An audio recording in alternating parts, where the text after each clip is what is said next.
Hello, welcome, greetings everyone. Welcome back to my channel.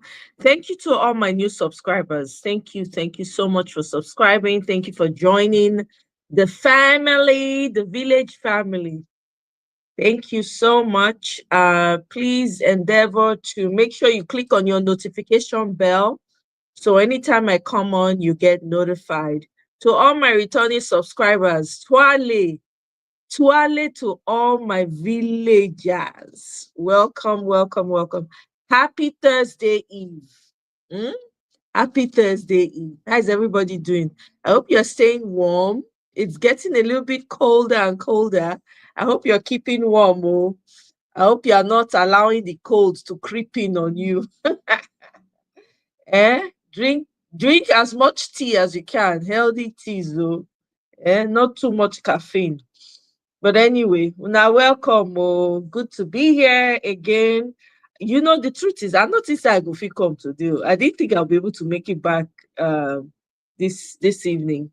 I was because my schedule was kind of heavy earlier on in the day. That's why I didn't schedule this on time. Because I wanted to be sure I'll be able to join. I'll be able to do the live today. Una welcome, oh, una welcome. Please like as you enter. Oh, if you have not yet subscribed, please go subscribe. What are you waiting for? Subscribe. Yeah. Now welcome. Oh. We're going to start with something light. Well, not light, but it's an ongoing conversation, so we might as well have it. And so we're gonna get started with that. On momento. Mm, mm, mm, mm, mm, mm. Okay, 1 second. Please like as you come in. Like. I am your friend, Dr. Charles Apoki. I trekked 7,900 steps this evening and took my bath. Then I tried to enjoy this old age. I was playing music from my phone, from YouTube music, playing music, took a warm bath, and I felt I should do this video. I usually don't rush to comment on issues. This is not an Aproko channel. But it will be a great disservice to the wonderful people of Igbo land who treated me like a wanwa if I do not share my experience of land sales in Igbo land. When we did higher school, there was one book called Straight and Crooked Thinking. It was a book on logic. And there's something called fallacy of hasty generalization. That is, you take one incident, you make a conclusive statement about that statement. And that is what led to that fallacy of hasty generalization, was what led to Dr. Reuben Abati, taking the statement made by T.O.S. Benson, who was Minister for Communications and Information then, that because his in-laws did not sell land to him, that Igbos don't sell land to non-indigens. Number one, perusing the internet has shown that the people of Umbieri, where T.O.S. Benson's wife comes from, donated land to him, which he used to build a post office there that is still there. I know Umbieri very well. So Dr. Ruben Abati just taking the narrative of TOS Benson without properly understanding the full story is very, very wrong. I will call that apropos journalism. You just heard, then you carried. Did you further investigate? And what irritated me when Okbe was trying to correct him that you don't use one brush to paint a tribe, a nation, the Igbo nation. He tried to bully him, bully her. It's a very pathetic and sad attitude. We arrogate to ourselves some level of superiority, and we try to intimidate people by virtue of our position and office. An official message from Medicare. Medicare plans change from one year to the next, and this year it's important to compare all. The NYSC scheme, National Youth Service Scheme, was aimed at integrating Nigerians, exposing us to different cultures. I served with Dr. Akin Shudipo, who one time was the president of Nigerian Medical Association in Ibadan or your state. My classmate, he was posted to Ishiagu in Ohozara. So I have a broader view. If you talk about Yoruba land, I schooled in the University of Ibadan. I did postings at Oshogbo. I did postings at Ogbomosho. I did postings at Igbora, Iseyin, Lanlate. I went to Igogon. I did postings at Aro Psychiatric Hospital, Itaoshin. I mean, the one at Lantoro and the one at is it Itaoshin or whatever. So I know Yoruba land to some extent, and I will not hastily make statements that are derogatory to the Yoruba people. Moreover, when you are on national television, you have to be very careful. That is not beer parlor journalism. I bought land at Umoba Road, Aba, bought land.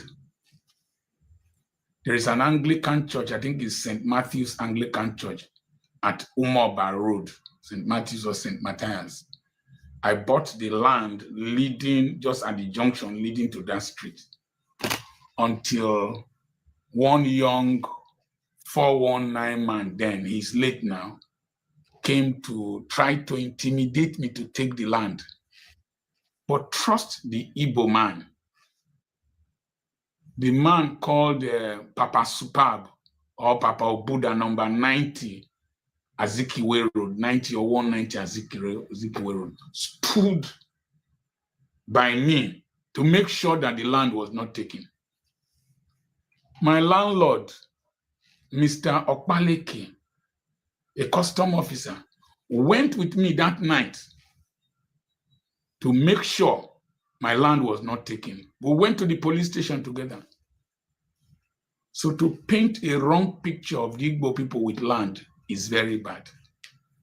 While we were at Aba, when I was medical officer of health, Aba local government area, Mrs. Mo of Rarian's village, if you watch Village Headmaster then, is Okpulumobu. When I treated patients there, they will call me. Marama. I was stupid. I didn't buy. This holiday, Verizon will turn your old or broken phone into a gift. Anyone can. My friend, Pastor Felix Aihe from Edo State, He was resident in Yellow Avenue. I think he built his house there, Yellow Avenue. He bought that land. And then he bought several pieces of land where the present Aba Motor Park, the one that loads outside in the outskirts in Osisioma, he bought land there. There was Mr. Adano, an Isoko man. He had a building in Obo Hill. I don't know if Mr. Bello, that was repairing engines at Ukegbu Road, owned that building. A great percentage of the properties in Aba are owned by non-indigens. So to just come on national television and practice apropos journalism that Igbos don't sell land to non-indigens is very, very, very, very ungodly, wicked. That shows the deep-seated tribal bigotry in some of these tribesmen. You know, I talked about idiots, tribesmen, and citizens. Tribesmen are those who can't grow beyond their tribal affiliations, political biases, professional inclinations, and all that. And it is shameful that somebody with a PhD who contested elections in Ogun State. Ogun State is an enlightened state, to make such an outrageous statement on television. I had to cool down my anger before speaking. My friend, my classmate, Dr. Kingsley Oje, the medical director of Chiwendu Hospitals at Awomama. Chiwendu Hospital used to be opposite 33 breweries. Then he went down towards the Ekenjaba River and bought a large expanse of land and built his hospital there. He is from Delta State. He's from Delta State. It is true that some communities in Igbo land, that the pieces of land available are too small. There used to be a law that for you to open a university, you must have 100 acres of land. And then a polytechnic, 50 acres of land.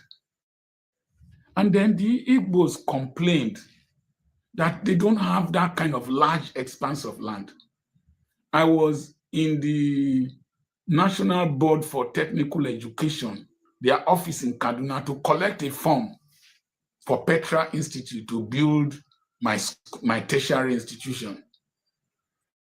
And they raised up the issue that the Igbos complained that they don't have such kind of large expanse of land for them to build their institutions.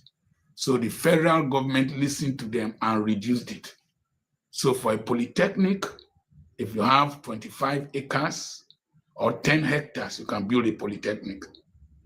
50 acres, you can build a university, and there are adjustments. So sometimes the Igbos, if the land they have is only for the Umunas, they won't sell out of that because their children are very enterprising and they travel a lot and they come back to, you can see 4 brothers building 4 duplexes in that place. If you go to Abriba, if you see the buildings there, it's called Little London. So they might not be willing to sell out of the Umuna land. So it is very, very unfair and very, very unjust to say that Igbos don't sell land to strangers. Simple question, have you lived there before? Second question, how many of you and your friends live there? Have you attempted to buy land there before? Did you cross-check with the Igbos before you made that statement? This is the Igbophobia I hate in this country. And I'm ready at any time to stand to defend any falsehood against them. It is true, I made a video that sometimes the Igbos are their own problems. When Umahi was talking about landmark recreational center. So, have you lived there before? Did you attempt to buy land? Did you verify that statement with the Igbos? When you were corrected, did you listen to the other person, or you said every other person was parochial? Dr. Ruben Abati, I talk to you as an elder. You must detoxify your tribal bigotry. This station you are working in is owned by the old boy from my school, Dr. Ndoka Obaigbena, from Agbo. This tiny Egyptian village holds the answer to modern hair loss. Hidden in the heart of Egypt lies a village.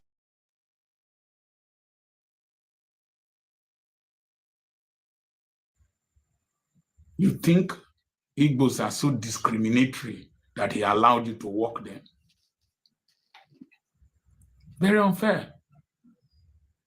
Very, very, very unfair in this dispensation and level of enlightenment.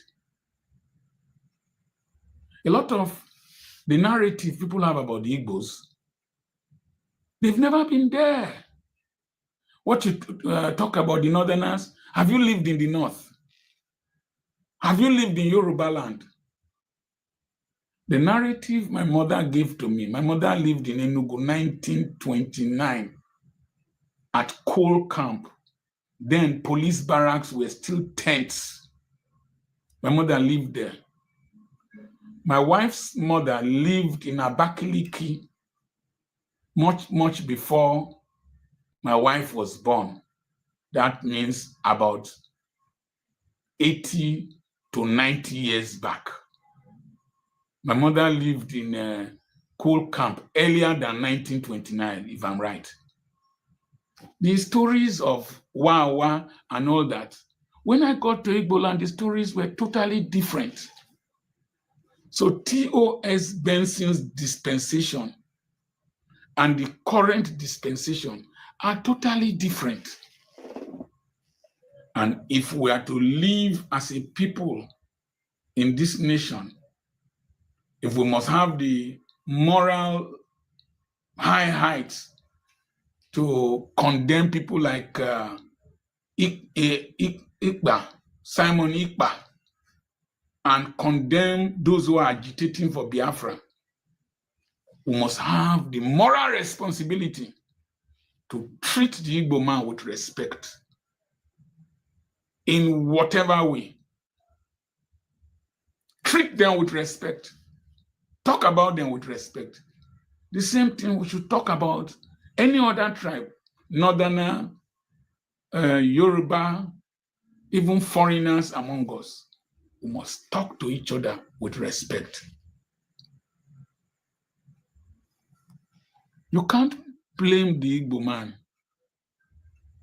if he doesn't have a sense of belonging, because love is felt. Being welcomed is felt. Justice is felt. It is seen to be done. That statement that the Igbos don't sell land is a deep-seated hatred, and the anger with which Ruben Abati said it is a deep-seated anger that I see manifesting in different forms, particularly in the Lagos axis. And ironically, most of those who are agitating and aggressive towards strangers in Lagos State are not from Lagos State. They are not from Lagos State.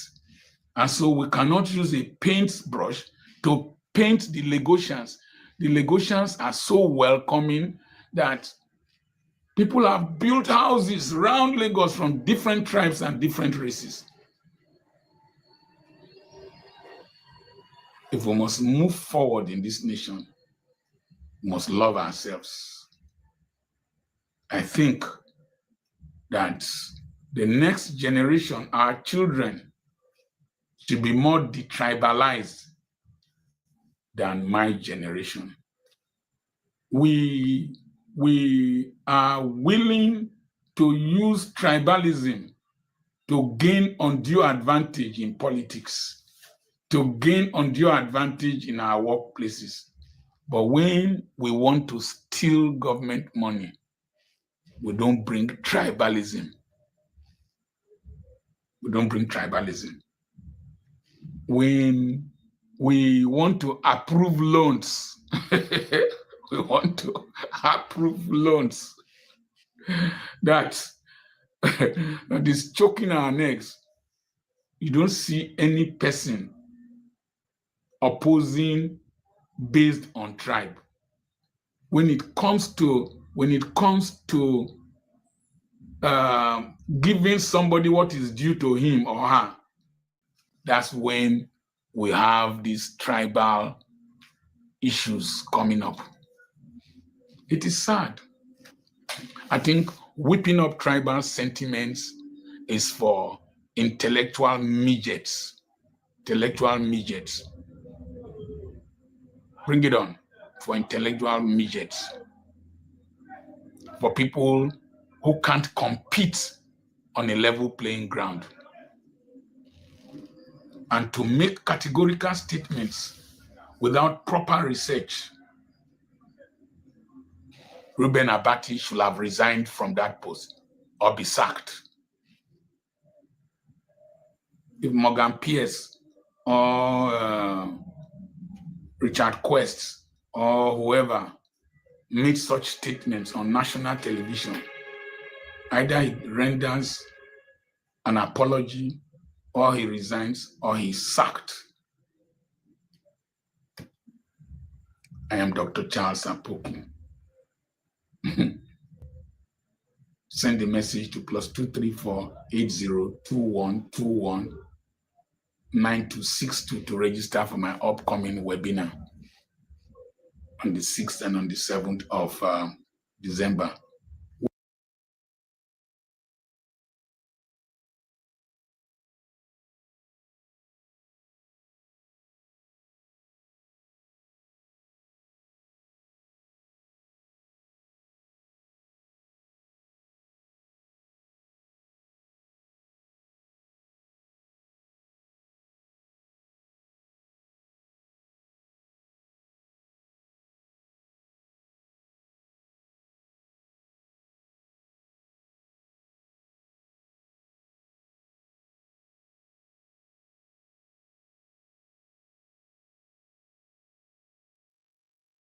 The question was like, so for if people want to leave America and like try to find those Leave America and go where?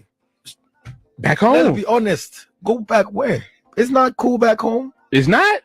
Just, I mean, my country now is in the economy now is in shambles. Like, But if okay, so if people are leaving, I do my part. yeah, I'm an ambassador. So Mhm. when I go home and I'm filming and showing, I'm not gonna show the bad parts. I ain't gonna show all the you're not bad gonna try parts. to slum. You're not gonna show the trenches. No, I go to the trenches. Yeah. I film the trenches, but I'm talking about the situation in the country. Yeah, Be Nigerians, you know what I'm saying? Like now the exchange rate is messed up. Mm. The a lot of stuff not going well. You know what I'm saying? The economy is just not good anymore.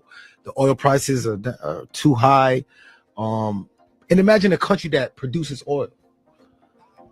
We produce the oil and we pay more money for oil. Davido didn't demarket Nigeria in any way. He was even finding it difficult to choose the right words in order not to sound too pessimistic. And the mob is calling for his head, asking why he's demarketing Nigeria. Where were their voices when Tinubu said this in Brazil in front of G20 leaders? I am from Nigeria. It's better to give you the true picture of what's going on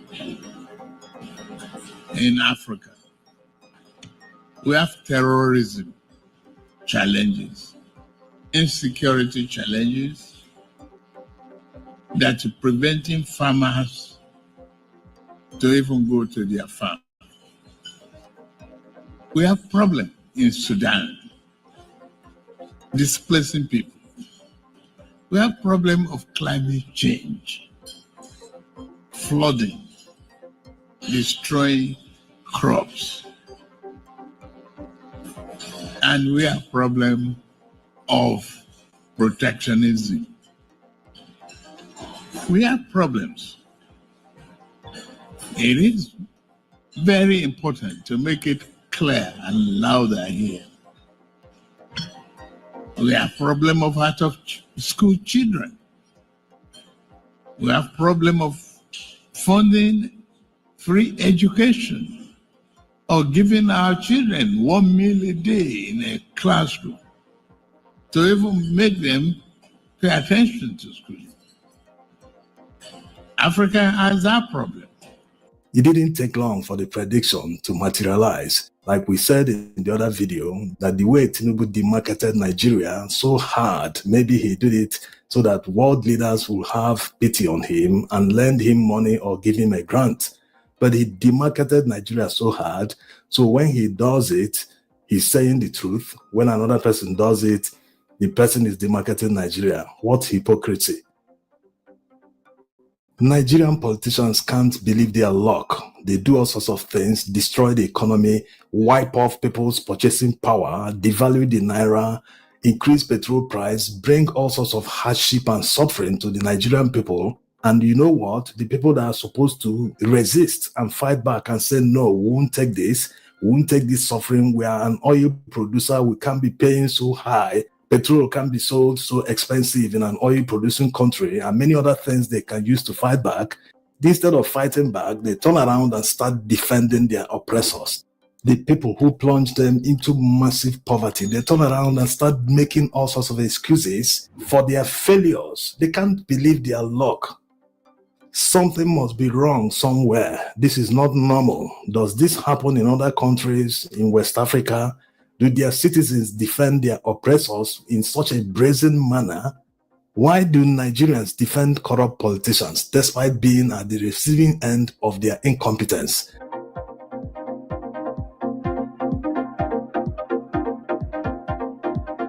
Seriously, this needs to be studied. It's an interesting subject. Some who defend corrupt politicians don't even know them personally. They are not affiliated to them in any way, but they keep on defending them. So you can't say that they are being paid to defend them. They just defend them on their own. And when you look at some of them, they are the lowest of the low in the society. These are people who beg for money from strangers online. So if they continue begging for money, posting their accounts everywhere for people to give them money, that means the government is not paying them. Because if they are being paid, they'll be able to at least take care of themselves. Because they can't be defending the indefensible on empty stomachs. This really needs to be studied because it's very strange. People just out of the blue keep defending people who impoverish them.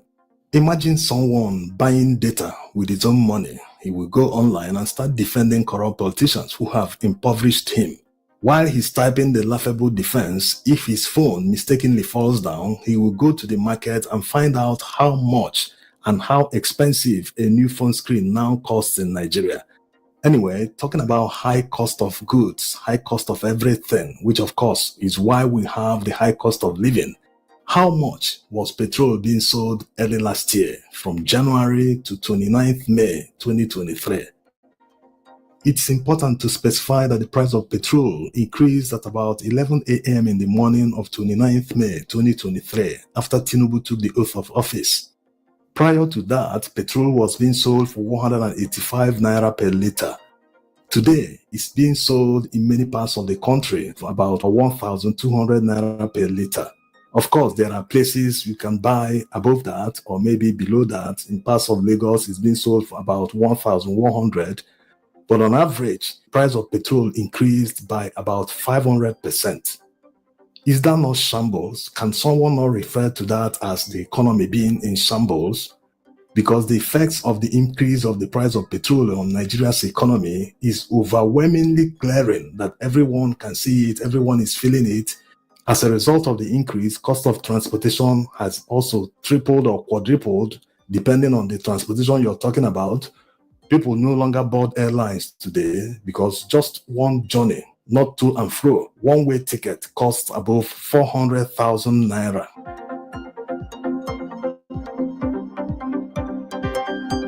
A few years ago, the same amount of money could fly someone from Lagos to London and back to Lagos. But today, one is expected to spend about 800,000 naira just to go to Abuja, from Lagos to Abuja, or Lagos to Port Harcourt and back to Lagos. Is that not shambles? It was the start of the season with so much to see. I can't get the antlers glued on. Have you tried Staples? Cost of many things have gone up by more than 500%, and there is no commensurate increase in salaries. Is that not shambles? Imagine earning 50,000 naira salary in 2022. At that time, about 30,000 naira could cover your transportation cost, your grocery shopping, and many other expenditure. In fact, you could save more than 15,000 naira every month towards your house rent and other expenditure. Today, 40,000 naira is not enough for transportation alone, to and fro from work, your house to your office and back every day for 1 month. It's not enough. Is that not shambles? How are you going to make up for the balance? You have to eat while working, you have to go to that work, you have to shop, you have to pay for your house rent, you have to do a lot of expenses. How is this not shambles? Yes, we know we have the challenge of inflation. It's okay. We will bring it down. Even the man that brought this suffering that has put Nigeria's economy in shambles, he accepts all the time that Nigerians are suffering, not just in Brazil. In many fora, he has always accepted that Nigerians are suffering, only that the suffering is temporal, that after the suffering, Nigerians will now enter into enjoyment. We are not here to say whether it's true or not, whether the enjoyment will materialize, but people try to make it as if Nigerians are not even suffering right now. Political differences aside, Nigerians need to start isolating people who reason this way because it's very, very dangerous. First time in Nigeria's history that dollar billionaires are complaining about Nigeria's failing economy. So you can see it's not only Davido that is complaining or saying that Nigeria's economy is in shambles.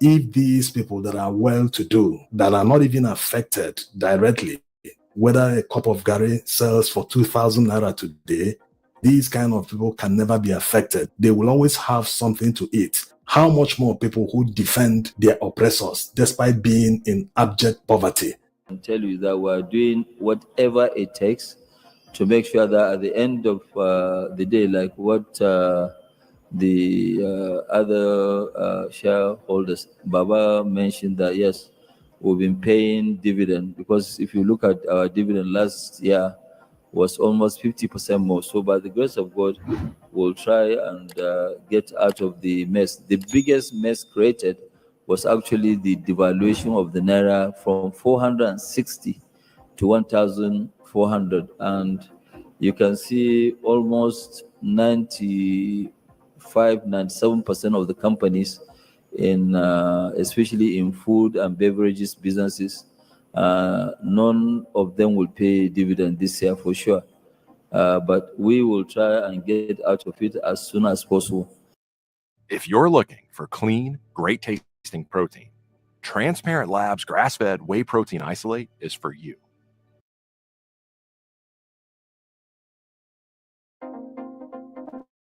Yahya Bello, the former governor of Kogi State, is in custody of the EFCC, undergoing interrogations by their operatives in presence of his army. And you know how security agents in Nigeria always like to gloat about their achievements. EFCC claimed that they arrested Yahya Bello on their own. That means it was out of their intelligence gathering that they were able to pinpoint where he was staying or hiding out, and they were able to raid that area and arrest him and get him into custody. As you can see in this CCTV image they released, Yahya Bello entering their HQ in Abuja. On the contrary, according to the cable, Governor Ododo of Kogi State brought in Yahya Bello today in Abuja, and he invited the EFCC operatives to come and take him into their custody. Anyway, all these don't matter anymore. The most important thing now is that he is in their custody. Let them interrogate him to be able to recover the 80 billion naira they accused him of stealing from Kogi State coffers. At one time, according to the EFCC, Yahaya Bello paid more than $700,000 for the school fees of his children in a private school in Abuja. Some might be wondering why the school is very expensive. No, he paid for their tuition in advance till they finished school. Imagine one of his kids still being in primary school or maybe in class 1 in secondary school. He paid for all of them till they finish and graduate. Nigerian politicians are very, very wicked.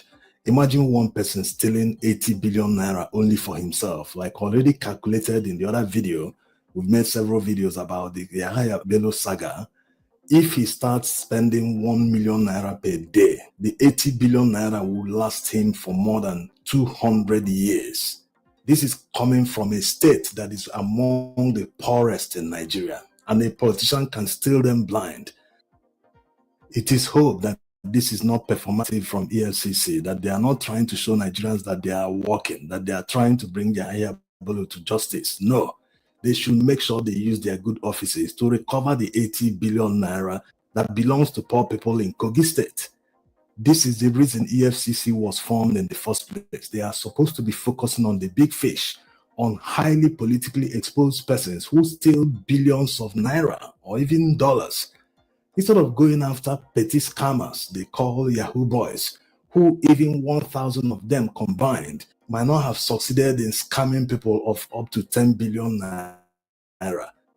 Going after politicians, not petty scammers who scam maybe $1,000, $2,000, or $5,000 from foreigners. They should spend precious hours going after money that belongs to Nigerians. Nigerian money should be top priority. Yes, they are supposed to serve Nigerians, not serve outsiders or foreigners trying to pretend as if we are working to make sure we return your money. No, spend that time on recovering money that belongs to Nigerians. When you recover $5,000 for a foreigner, you have spent man hours that you should have spent going after politicians, except they don't want to go after the politicians. And it has a huge psychological effect on Nigerians, because people will say, this man I had huge respect for. I didn't know he's a thief to the extent that he will steal 80 billion naira only for himself. And that politician, if he is eventually jailed, will not be able to contest the election anytime in the future. Even after the mandatory 10 years expires, he will still not be able to contest the election, just as the likes of Ibori and others. So that psychological effect, that stigma, many people will even avoid stealing, especially stealing up to 80 billion naira. They will, let me take this small one. I will manage this. Maybe I'll make a deal. But up to 80 billion naira, no, it's unacceptable. So they should do everything within their powers. Make sure that they try this man and recover all the money. That's if the judges will do their job, that they will not be in bed with the corrupt politicians. Because Nigerians are fighting on all fronts. You fight with security agents, you fight with judges, you fight with court, you fight with everyone in order to get justice.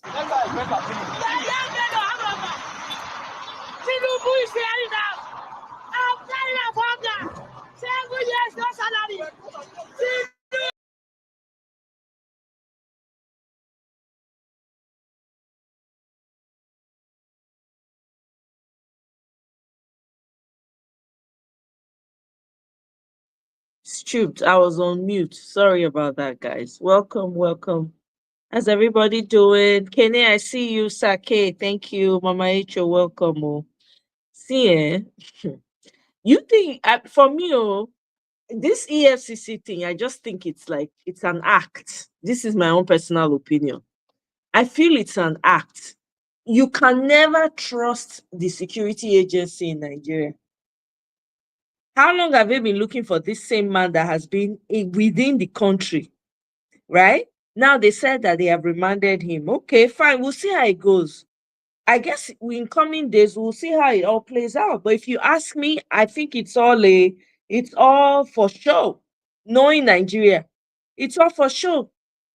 They probably just told him, just show up so that you won't make our government look, so it won't be as though you are, because they see how much the public has been calling them out and saying You people have not arrested Yaya Bello, and he's right there under your nose. You guys have not arrested him.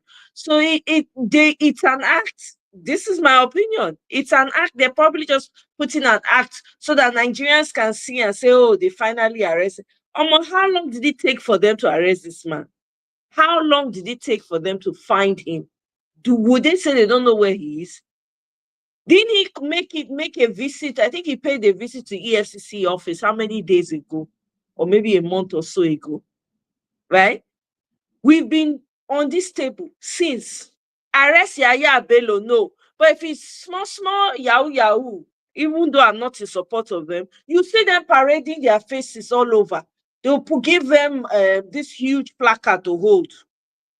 Why did they not do the same with Yaya Bello? How much did Yaya Bello take? Why are they not parading him and giving him a placard? Hey, Lily, welcome. Why? When he reached small yahoo, people, when they try to survive, not besides support them, but they not can't get choice again for the way Nigeria be. They're going to parade them, they put their names out there. Yaya Bello, now when we know say it thief billions, if not trillions. Plus he carrying children, the school when they carrying children go, he's paid their fees till when they graduate. Who does that in Nigeria? Is that not abuse of power? Is that not already abuse of power? These people are just doing whatever they like. Nigeria is a jungle, and they're coming after Davido. What did Davido say that is not true? What has the young man said that is not true? Eh? That man has given Nigeria a much better name than all the politicians and all the leaders we've had in Nigeria combined together. For this same young man to move he and his family out of Nigeria, you think it's easy to move so that he can have a semblance, a decent life, so he can provide a decent life for them? Is it not a shame that we have so many good artists and a lot of people outside of Nigeria that want to go back and invest, they can't? Why is nobody running with the narrative? Did we not just see a video of T-Pain talking about Nigeria and how it's been taken over by insurgency, terrorism, and the rest of them? Why are they not after him? Why are they not shouting after T-Pain? Why? We have misplaced priority in Nigeria. Honestly, Nigerians have misplaced priority. It's Davido that is the low hanging fruit that you people want to go after. You leave your politicians where you're supposed to have the boldness, the audacity to call out your politicians. No, look at Mozambique. They had to pick up their president from the rooftop because the entire country is protesting. Nigerians now only to catch cruise, do nonsense for social media. That's what you people are used to doing. Why would they take you seriously? Honestly, politicians have hit gold in Nigeria. None of you doing anything, nothing. They don't want to. Everybody will always say, "Oh, the musicians, the Nollywood artists, whatever." They don't say anything. You see one that has taken your problem to the global stage. You go and say, "Oh, nothing is working in Nigeria." Perhaps they would even have some shame and say, okay, let's quickly make sure some of these things are working. No, you come at him, you come after him. For what? And that lady in TVC, me, I don't watch TVC because it's T-Pain's network. I don't watch it. Whether it's your view or the view, they don't have better things to discuss. All the problems in Nigeria is not enough for them to discuss one after the other. The terrorism, the banditry, the level of insecurity that is in Nigeria is not enough for them to discuss. It is Davido that is in America that is doing his own interviews that you are paying attention to show you how misplaced these people's values are. I listen to that young woman, the lady on TVC. Sometimes she seems to be the only sensible one on that network channel. But to my surprise, look at her coming hard on Davido. For what? Me, I know they follow all these Nollywood actors. I don't send any one of them. because they don't share the concerns of the people. Look at instead of them to send real engineers, scientists to go and observe CNG in India, they send artists. They are sending Two-Face and they are sending Basket Mouth. Make it make sense. Are you trying to tell me that we don't have engineers in Nigeria that they can send?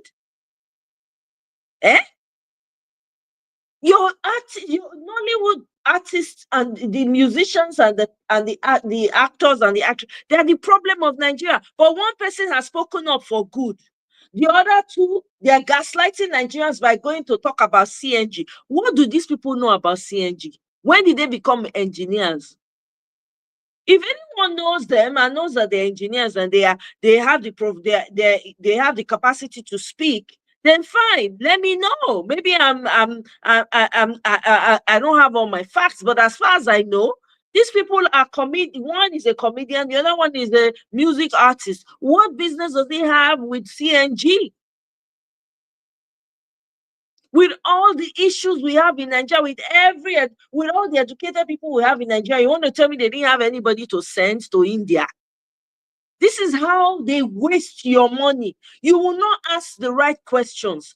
Nobody's asking, why are you sending Nollywood actors and actresses to go and do the job of engineers and scientists? Why? Nobody's asking that. But if somebody speaks up, you will come for the person. That was how everybody came after a very dark man. No, he's this. The man is not perfect, but he's aside from him, who else is as outspoken as VDM in Nigeria? Who else is fighting for the rights of the common person in Nigeria? Apart from Brekete family and VDM, who else? We have a population of over 200 million people. We don't even have up to 100,000 people talking. Is that not a problem already?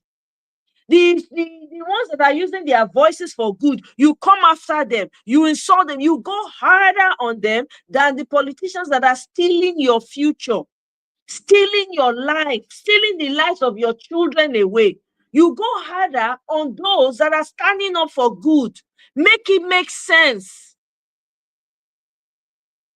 I keep saying, Nigerians, they are not ready. The suffering is not hard enough. T-Pain needs to apply more pressure because Nigerians will have to learn one way or the other. Nothing is functioning in Nigeria, nothing. I saw a video of a young man that survived what could have been a fatal accident. This man, how he got himself underneath the trailer, whether it's the trailer that, I don't know. Under the wreckage, they were able to still pull him out on skin. Hey, nothing touched, maybe a few bruises. He was able to walk. Are you kidding me? There's so many things to talk about in Nigeria. TVC not see anyone talk about. Now, Davido, when they give interview, now they remember, say they won't talk about. Is that not madness?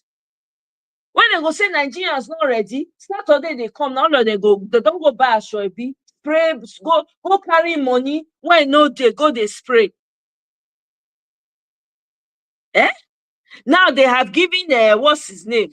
They have what's his name? Is it MC Oluomo? They have reinstated him as your national chairman of the National Union of Road Transport Workers. Everywhere is silent. And people will come and say, oh, let's talk about 2027 election. How are you going to talk about 2027 election when your country has been captured? Was it Seed? Seed yesterday said, T-Pain has bought Nigeria. Nigeria is in the pocket of T-Pain. He's paid for it.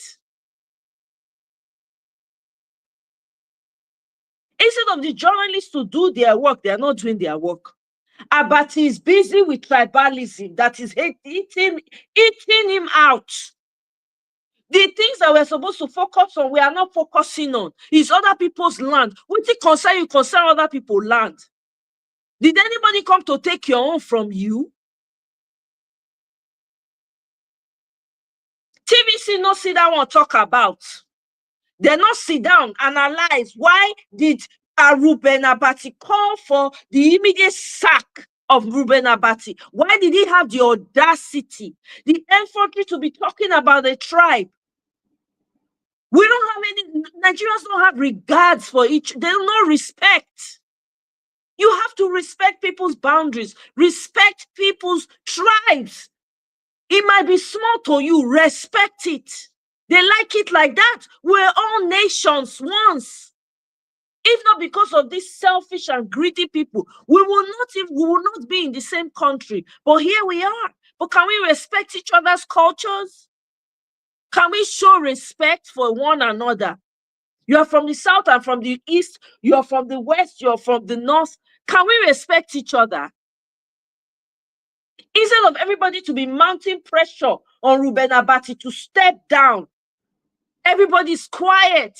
This is how injustice keeps getting swept under the carpet. Nothing is done about it. But somebody comes out and says, no, this shouldn't be. You all come for the person's neck. You come and grab the person by the jugular. Meanwhile, you're supposed to come for your own politicians, your leaders. Look at your National House of Assembly, National Assembly. Look at the mess it has become. Did you guys listen to Abaribe yesterday? Look at the mess it has become. Nobody is saying anything about that. Nobody is saying anything. In Natokon social media, they beg for urgent 2K. Everybody has, Nigerians have the power to do that. How much is bag of rice now? There are issues upon issues to address in Nigeria. There are issues to address. Not what one artist in one corner went to do. Why were you busy looking for his interview anyway? Why should I even come? Why should you be worried about that? When you can't even buy, you can't fill your tank.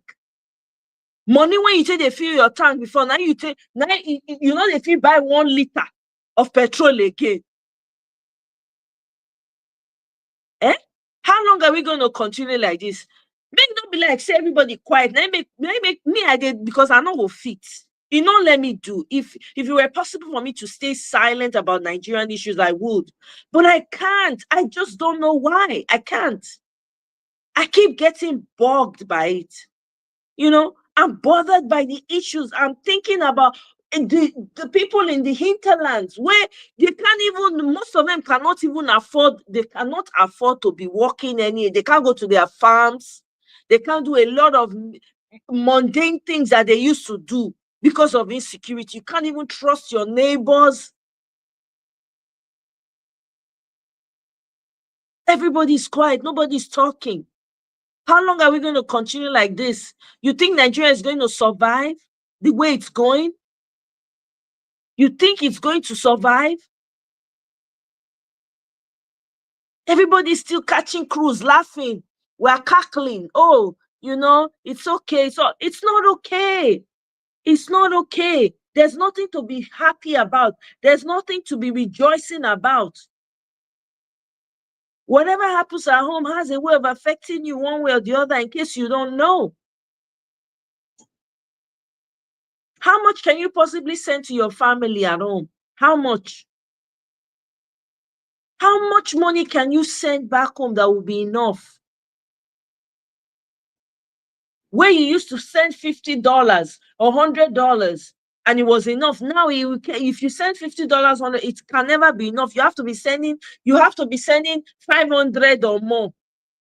On top of that, you have relatives that cannot afford to pay school fees, so they are sitting at home. But because you don't want them to remain at home, you have to contribute. How long are we going to continue like that? Your politicians are in front of you. They live they have villages. These people came from villages. They came from somewhere. Nobody's thinking, let's go and ask them questions. Let's go and demand from them. No. Look at the governor of the poorest state in Nigeria, in northern Nigeria. The man is rolling around with how many entourage behind him? With armed security men. Where your security men are either supposed to be in the police station or in the military. One man pack how many? in the poorest state, with all the cars, luxurious cars. Where they see the money?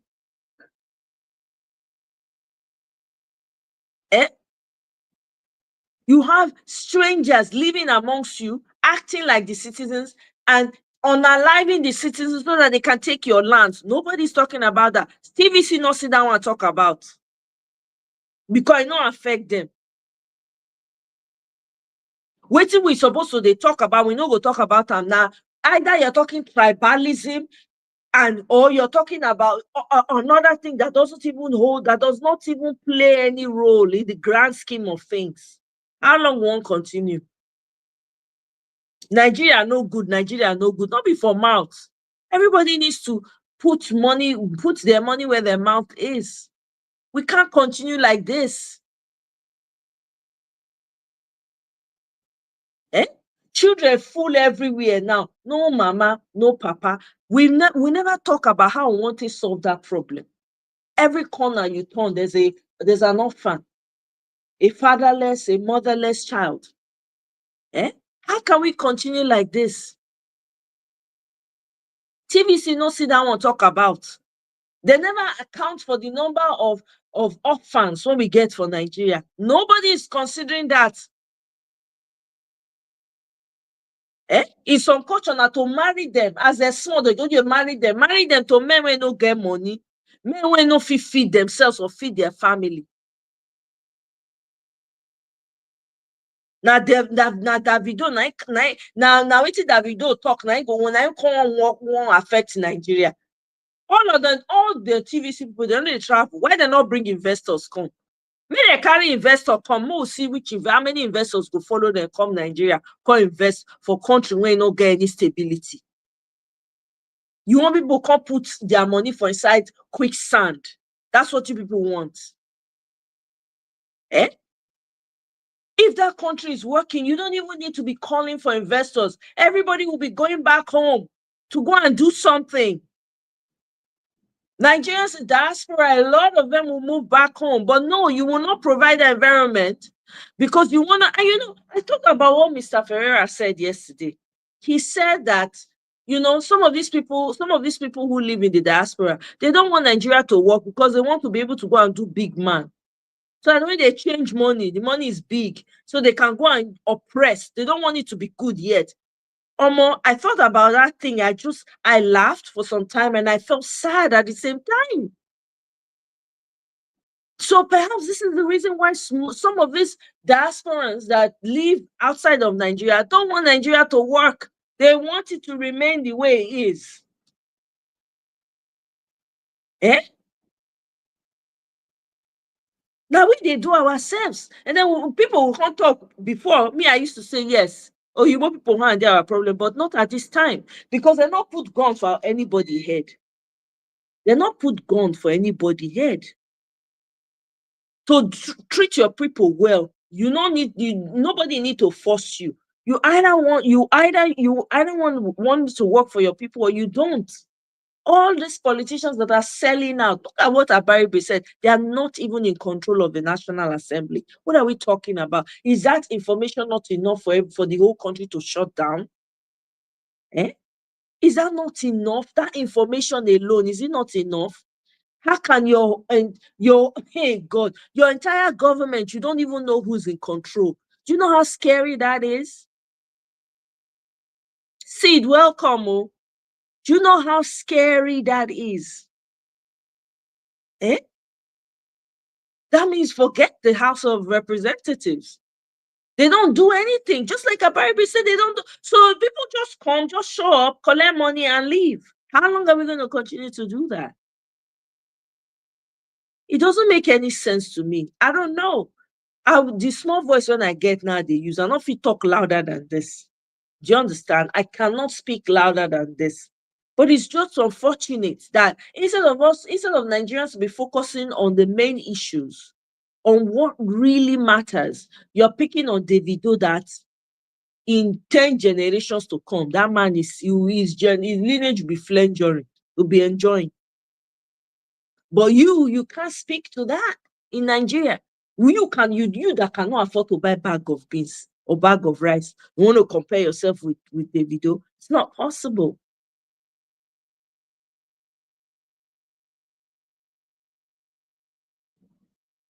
No, that's not what I mean, Sid. When I talk about the diaspora, no, what he said yesterday made some sense. It did. What Ferreira said yesterday made some sense. I'm not he and I don't he was not saying that the diaspora is the problem of Nigeria. He's saying some of us, some diasporans, when they talk their own perception, their own opinion, the reason why some diasporans supported T-Pain. How about that? Some diasporans supported T-Pain, but they live in diaspora because they're going to be benefiting from it. You understand? We know that the politicians are the problem, but some diasporans are the problem too. Let's call it as it is. I've heard some diasporans speak on this social media streets, and I begin to wonder. No wonder the country cannot get better. You understand what I'm saying? No wonder the country cannot get better. You know, some of these people come because they don't want the country to improve because they have plans. Some of them have plans to go and be chiefs in their villages or kings. So when they change that money, imagine now you go to Nigeria with $500. $500, multiply that by 1,700 as at the last exchange rate. That'll not be plenty money. If you take $500 go Nigeria now, you don't become big man. This is how small-minded some of these diasporans are. This is how minute their brain is. This is how wicked, greedy, and demonic they are. I'm telling you, they are part of the problem. We need to call it all out. Some of these people are part of the problem we have in Nigeria. They are the ones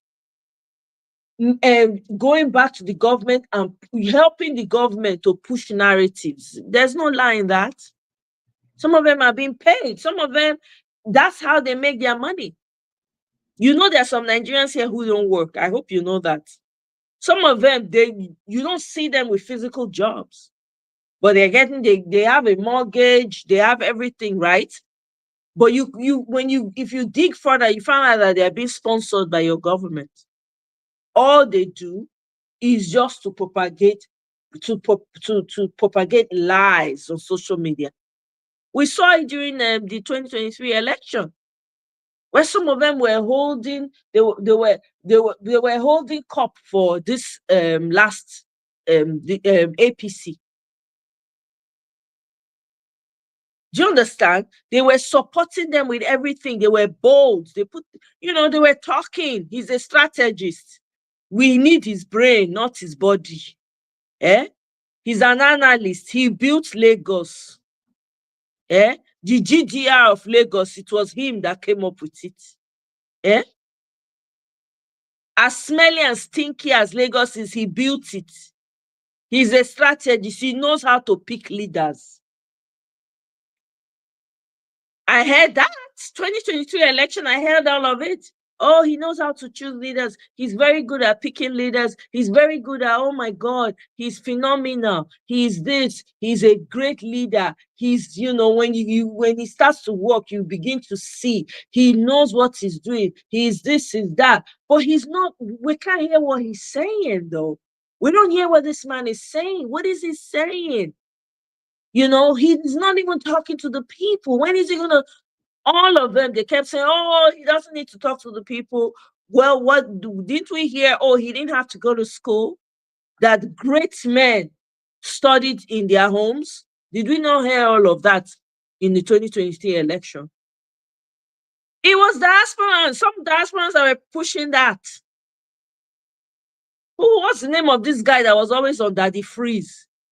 One guy like that. I keep forgetting his name. That guy was active every day. One lie or the other. They will concoct some lies and come and tell you what T-Pain can do. We were here now. We witnessed it all.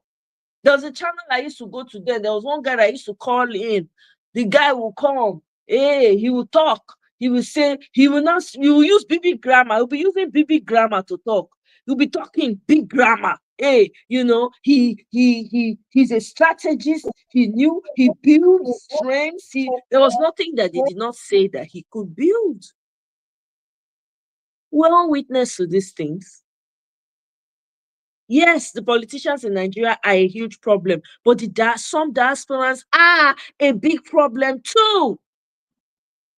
You have channels running propaganda for this government. Are you kidding me? You even have them. There was one that used to come on my comments under my comment section back then to gaslight. That's all this person was doing, gaslighting.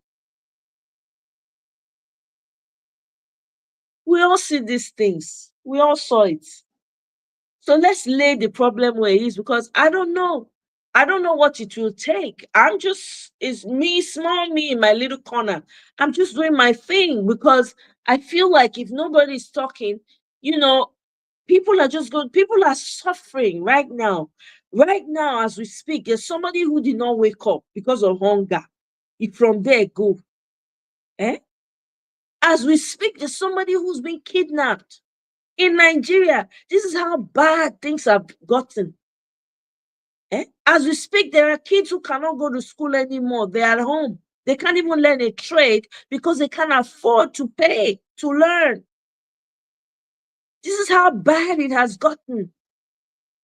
Meanwhile, your demonic T-Pain party is recruiting them to be used as thugs in the next election.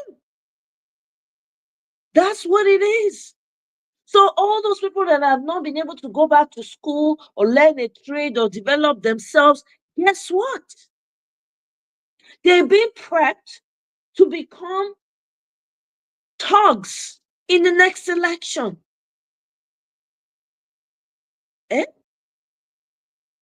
It's crazy. And nobody's doing anything. And while you're in Nigeria, you see so-called big men, so-called wealthy people living in the midst of slums, in the midst of poor people, not doing a damn thing about their situation. They're okay. They want to be rank a day. They want them to be, hitting their heads down for them. It's crazy to me. I don't know. I can never get used to it. I can never get used to the idea. With the talents that we have in Nigeria alone, the amount of talent that we have and creativity amongst the citizens is sad. There's no enabling environment for the kids. There is nothing for the young ones, nowhere to expel their energy, nothing.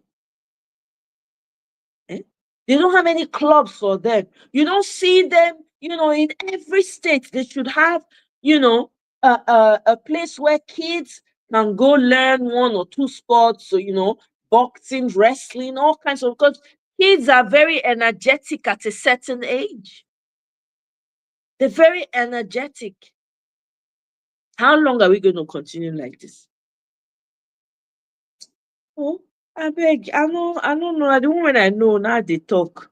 Yes, Mr. Obibueze, welcome. Oh. Greetings to you. Yes, Bongoli. God go bless you. Nothing where Bongoli. In fact, he was now, they will bring him on. They will now bring a PDP person, and then they will bring a Labour Party. Hey, God, that guy was something else. Lies. All true. I wonder where he is now. Mama Echo, welcome. Oh, please, you have the floor. I don't talk my own finish. Where I fit talk and reach, I don't fit talk am for now. But I go keep quiet. Make una talk too. Make it not be like saying now only me waka come. Mama Echo, welcome. Oh, greetings to you, Jefferson.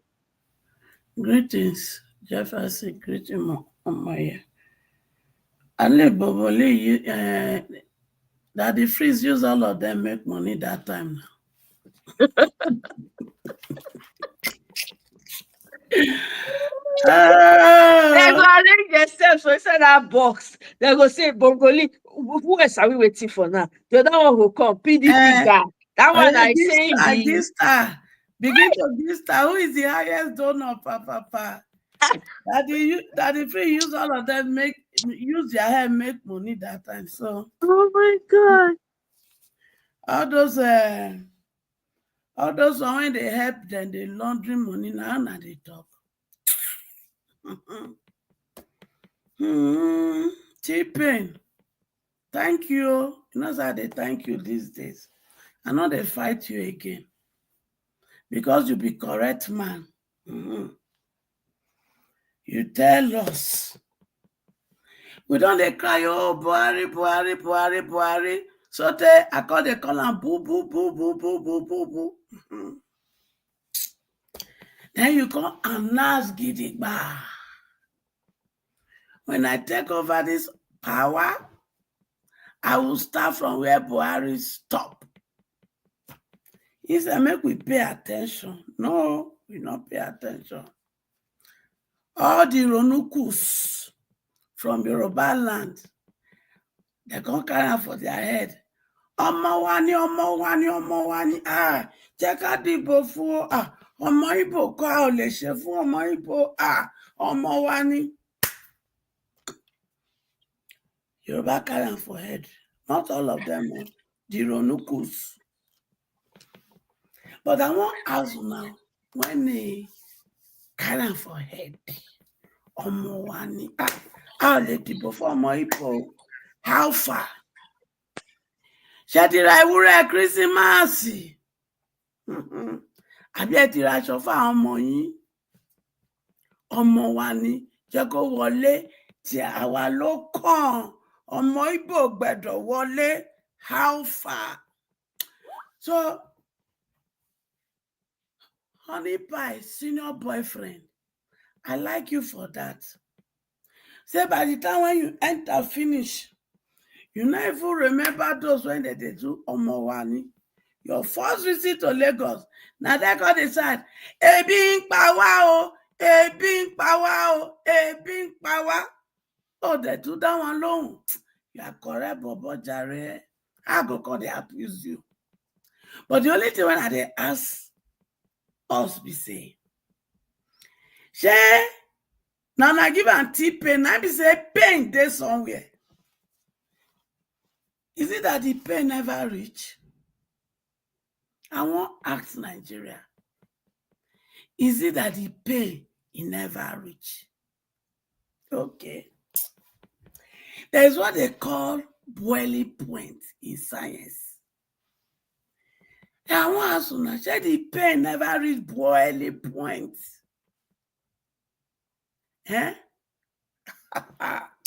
T-Pain, I bet when you come back from that your jolly ride with Mrs. Rat, come and testify the pain. Because if you don't do, they're not going to vote for you next in 2027. So you get to intensify the pain. Make them come vote for you. If they're not they vote for you, they're not rigging. In fact, when you testify the pain at T-Pain, you don't need to spend up to 10,000. 500 pere, they ma fun pure water. Wọ́n máa rig fún ẹ dáadáa ni. But ṣùgbọ́n a ò lè sí bàbá ká tó sí ọmọ. We cannot serve father and can't serve pikin. You hear T-Pain? But I have a question. You say you're not fit serve father, you cannot serve the son. Yes, sir. But it's looking that way. It's going to happen. That is what we are talking and we are doing. Children, wake up. Now my talk be that. Now they hear. Not only talk when we want to talk. Maybe we need to do things. And there are things I know, me, I know. If we're plotted, we go unseat all of them. Because when I come out to say, I won't make una from councillor to presidency, I get them for here complete. But the thing be say, that they come, make una come, make we start to the plan. Una not the answer. Now not the answer, and I go continue to shout that because House of Rep, we must sweep all of their commot. House of Senate, we must sweep all of them comot. Because if we fit take only that place, matter don't solve. So all the good pikins there, home and abroad, if you sabi say you go fit do politics, reach out. Yeah, but how do you sweep them out? So this is the question. How do you sweep them out when the system, the entire thing, the legislative, the executive, wait now, Mama Echo, wait. We need to know. I need to wait. Now let me ask my question. Wait, let me ask my question. Okay. You have the judiciary in the pocket of one man, the executive in the pocket of one man, the legislative is in the pocket of one man. How do you sweep them out and put them away? That's the thing. The question when I want to tell you, the answer to that your question, you know they tell your enemy your strategy. So if you want to be part of what I'm saying, you go reach out. I'm not go ever come up come tell you and say, see how. Because me, I know say that they listen to me well. So if you want to be part of it, reach out. And I mean it. No, me now the one that if you do not they do so. The people when they need to reach out, go reach out. It's good you put it out there. So whoever wants to reach out can reach out. There are categories of things to be done. I mean, I'm not going to call social media call yakpata. No, men they grace. When I know say na monster now I want war against for my children. No. But there are two battles I want to win. The political battle and the economical battle. And both of them work hand in hand. So if you want to know how to win any of this, reach out. But make sure not be say you won't reach out to come get information, make you go there do nonsense. Because if you do, Ogu go kill you. Ayela go scatter your head. Amadio go use you do pepper soup. Make una not say Mama H will not be Christian again. No, I be confirmed one. But my Bible, when I read, tell me say, all power belongs to God. So since we are not the fear Bible again, we are not the fear Quran, then I go use one of the fear to begin to the curse una. Yes. I go use them all. So those ones I be the type for comment section say, Mama, I show the cause. Last during the election, a prayer I do. But this very time, na cause na go cause. Any picking or any idiotic oppressors, when he go say no, Amadio, I go use you do pepper soup. Ogu go use you do suya. And Ayela go use you do pine wine or sapple water. Because this matter, my children must be free. So children, reach out, home and abroad. Because we go do the talk and we go walk the talk. Now the matter when they ground, cocoa be that.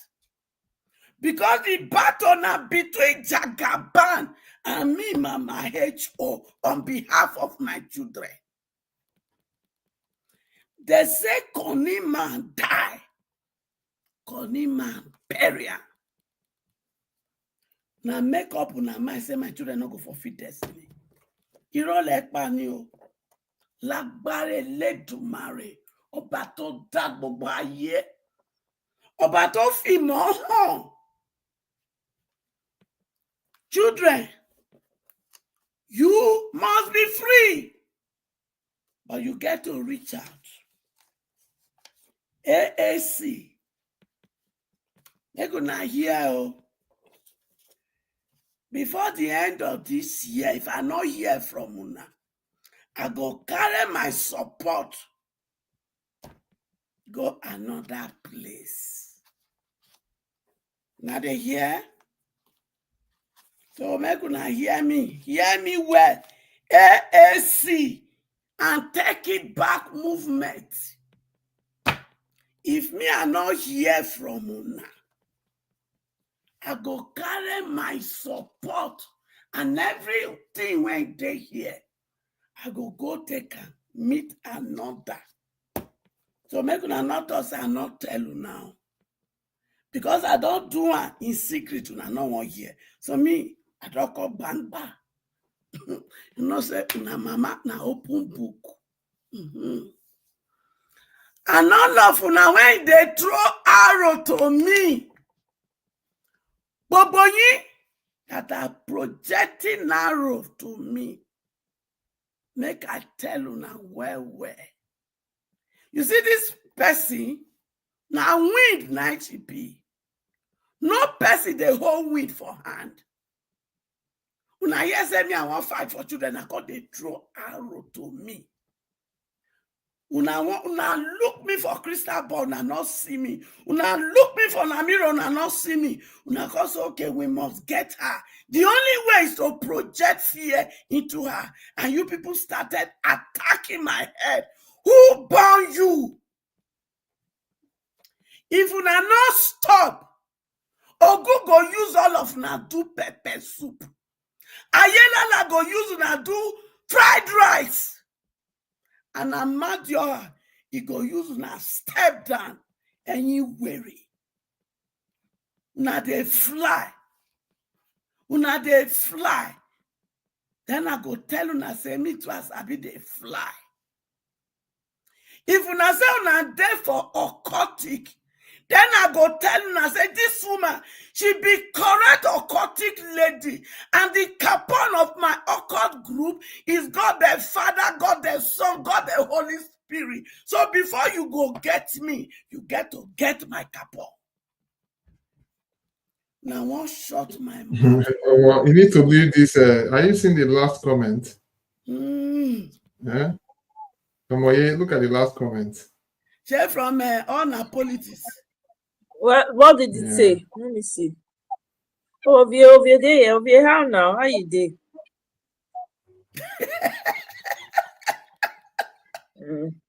Ovie is full of, he's not a serious person. Go tell your papa.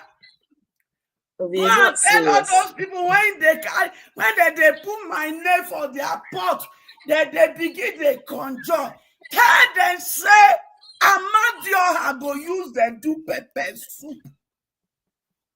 Ogu go use them do suya. And Ayelala go use them, they do step down. Now me talker. So from today go, we are not going to hear some prayer from me. Now curse now go curse them.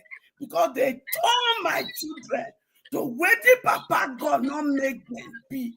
And that Ponfu, senior boyfriend T-Pain, he can't go G20. He can't begin to do like beggar when he be. Insecurity is killing my people. Hunger self has finished them.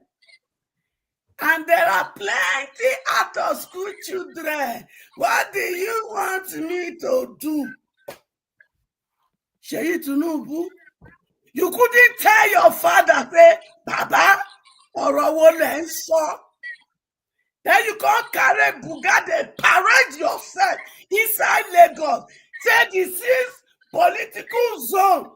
They don't nominate you as the apparent head of Nigeria to come and take over Lagos. Ori ẹni ò pé o. Your head not correct, Sheyi Tinubu. We cannot serve your father and come to serve you.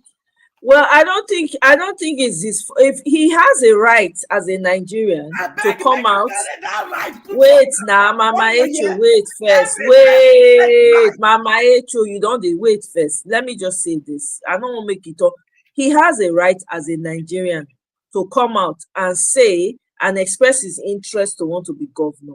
It is now up to Nigerians, Lagosians, to decide, do we want to continue after the father has left us? Do we want him to now come in and lead us? It's up to the people. There's nothing wrong in him coming out. So I don't see the need for the insult, is what I'm trying to say. They insult him because he has the audacity to say all the youth in Nigeria, 6 political zones nominated him. That is blatant lie. So he's a fraudster. Yeah, so but you know that that's part of the propaganda, right? So that's what they do to make believe, so that people would think that yes. And you remember, these people have masters that are watching them, so they have to put that out as a decoy to make them think that, oh, these people really love this family. That's what's going on. Make me, I go demarket that lie. Because they be fraudsters. It is. See, listen, it is very, very simple. You know, I said it yesterday. I told her, is it Ferrera B or Ferrari? God forgive me, I bet make him look Mr. Ferrera. Or you can call him Alaba, Mr. Alaba. Okay, Mr. Alaba. No problem. There.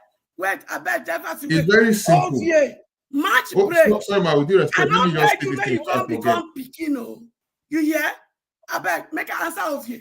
I not beg you to become Pikin. So Can make you allow me? Let me just say what I want to claim say. everybody. So therefore, that gives that useless you to Nubu the right to lie to Nigeria. I beg you. See, any person where it comes. Sorry, can I say what I want to say before I leave? I go come for now. I beg take floor, Jefferson. Okay. Can I speak now? All right. So here's the thing. I will say it and I will say it again. Whether I like it or not, Mr. Alaba, I know you're hearing me, or I want to say what I said yesterday. The reason why things are going the way they are going is because the politicians have seen we can do anything for 5,000 naira. I know what I'm talking about. That is their weapon. Don't people get it? That's true. They feel that, no, hold on, look at it this way. They feel, oh, after I give you 5,000 naira. I'm agreeing with you. If I give you this money, you can do whatever you can do as it please. Because think about it. The future of the country is at stake. The people have the opportunity to do what is right. But every election cycle, everybody does whatever what is pleasing in their sight. You know, when a politician come, okay, look at the last Edo election now. Is it not unfortunate that in the last Edo election, they had the opportunity to vote a new governor. Now, the LP guy came in and they said, okay. And he brought ideas, but you know, the LP candidate does seem to be like the ragtag politician. They see him as one NBA former president, you know, they just see him as that. They don't see him as a politician. So they feel, oh, this guy does not have that Nigerian political rascality as compared to the other two candidates. So he didn't really stand a chance. And besides, he didn't share money. On the other hand, the PDP guy in Edo State and the APC guy, they were sharing money. So it was who shares the best money to the vulnerable Nigerians can win the vote. You know, it is, and you see, when all these things happen, how do you expect these politicians to respect you? Can I come in there briefly? Can I come in there briefly? Sorry. No, hold on, let me finish. Sorry. I will soon be done. So how would they respect you? They cannot respect you now because you have already shown that weakness that they can throw something to you. Can't you reject those things, even if they are bringing it? But the problem is, because the people have believed that, okay, because they are so poor, they don't have a say anymore.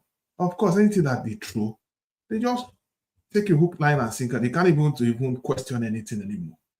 They can even kill some. Like, for instance, now so many things that happen. I don't want to even involve myself in it. It's simply because of how people have decided to take sides. You know, it's unfortunate. But I will say this: until the Nigerian people see themselves beyond 5,000 naira, or even if they bring $1 million, they'll say, "I won't take this money until you do what is right." Then I know that Nigerians are woken up. But all right, if let not, me nothing's going to change.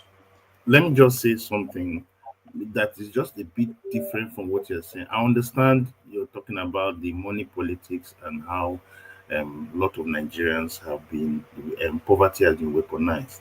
But if you realize, Nigerians were believing the process. What made Nigerians believe this process?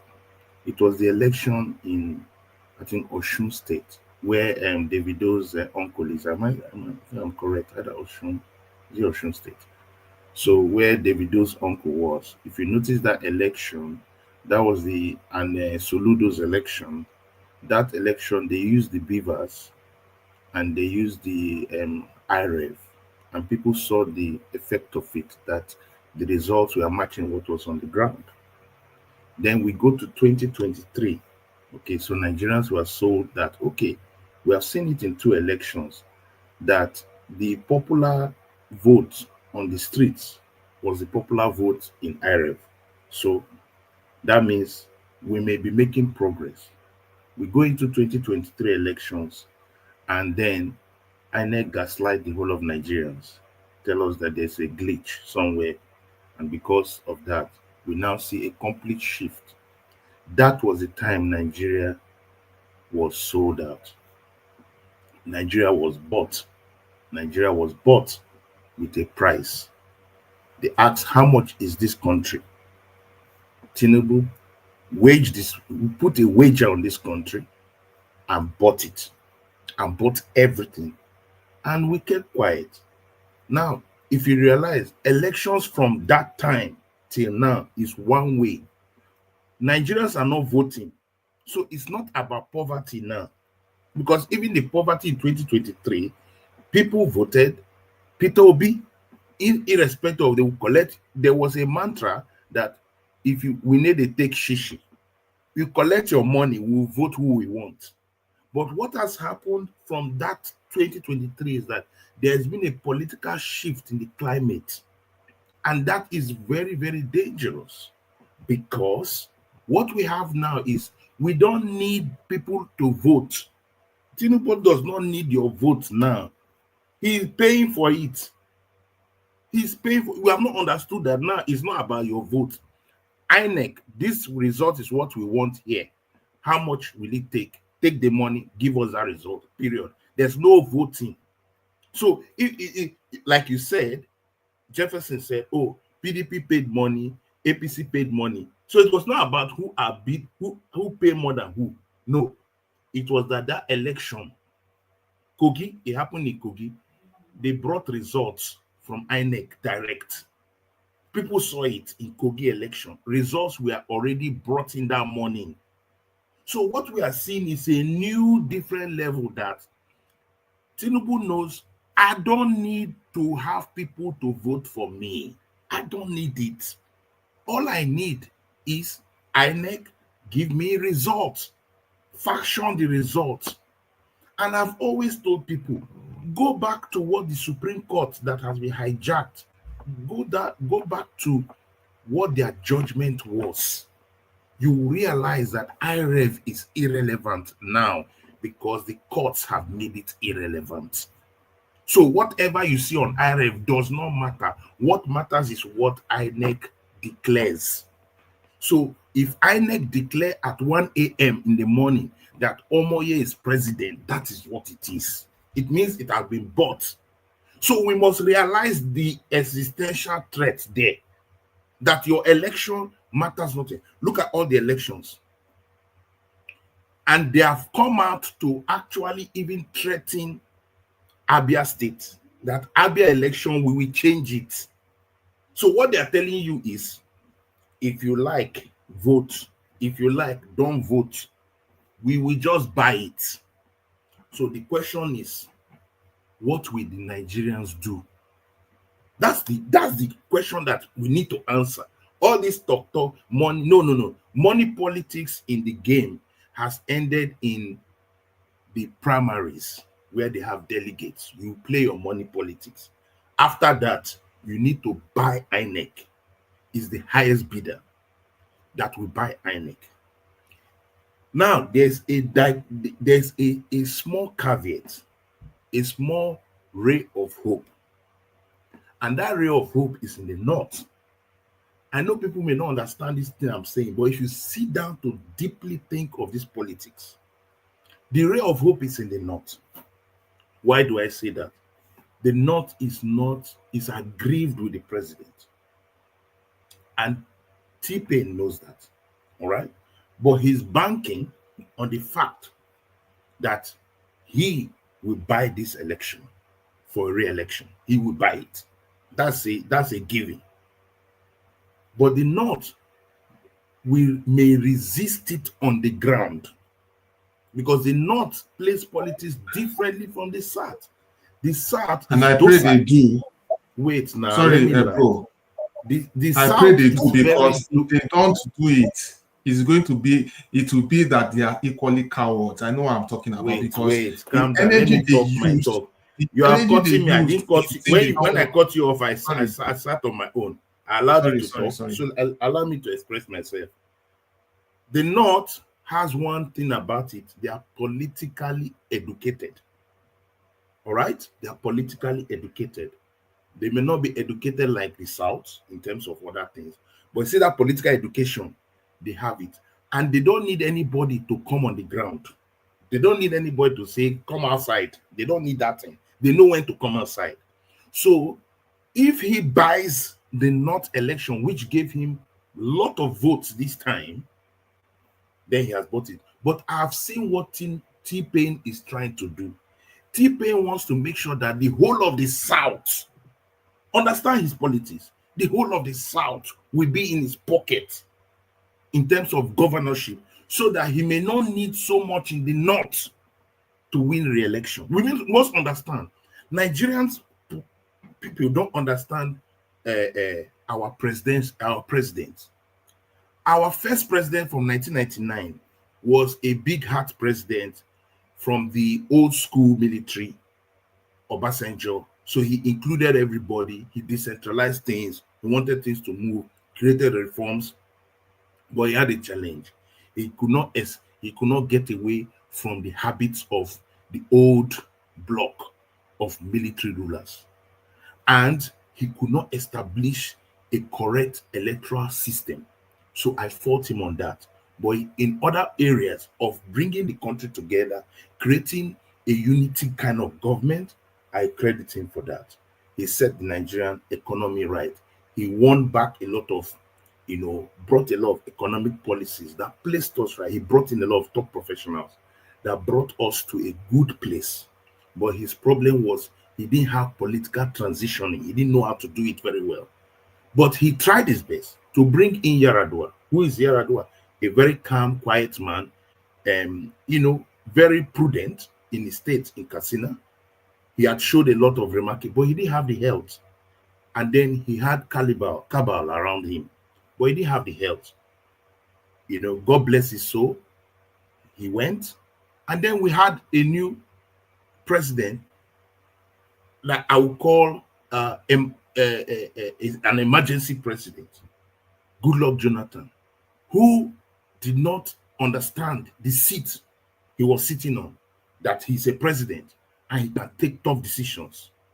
In my opinion, he was weak and he didn't know how to work with the resource he had. He was very fearful. He didn't take charge. Then we moved to Buhari, who had no clue. Buhari just wanted to answer president. Buhari had no clue on economy. If you realize, Buhari's previous stint on the job as president, nobody was hearing Buhari. Who were we hearing? Idiabon. because Diabon was controlling government. So Buhari needed somebody that really controls things. That's where you see that in his government, the vice president, Yemi Osibanjo, anytime he came on board, you see effect. It means the president is not really working. But he had a lot of cabal around him, and he's very bigotry. He is very one-sided. But the problem with this new president, because Buhari had the chance to say no, but when Buhari was trying to do that thing, they fought him on the field, and he was afraid to move. That's why he changed the currency. He was trying to resist the money bag that was coming to buy Nigeria. That's what happened. And they couldn't resist him. And we got a typical politician, somebody that is ready to do anything. That's the kind of somebody that his mantra is state capture.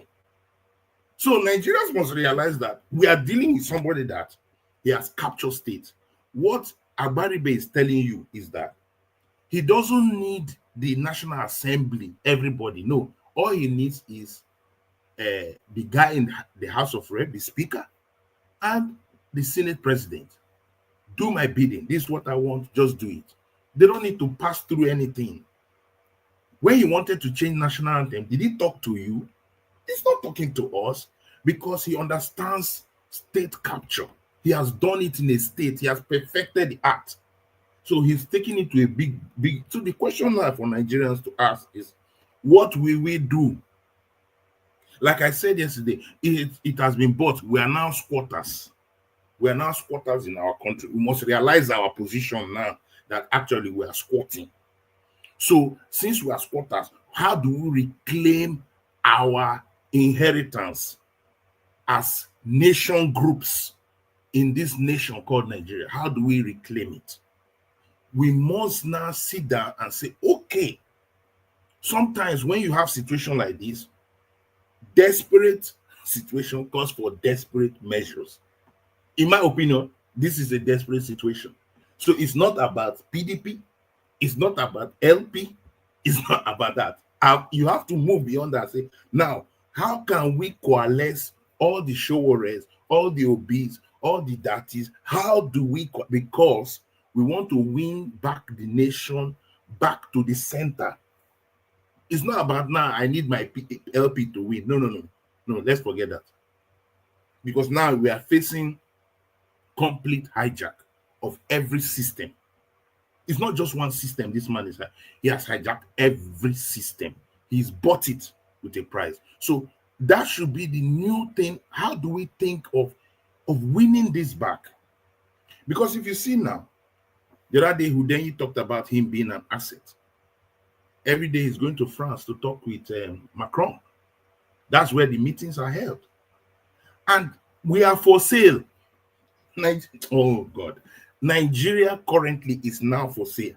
Highest bidder, whether the West. So the highest bidder, either US, France, Russia, anybody that can bid. It's ready to sell. So all these things we are saying, I've told you, incoming governor is Sheyi Tinubu. Let's not be dragging this thing, except the people decide, you know what, we have to fight this thing collectively. It's not about GRV or any other person.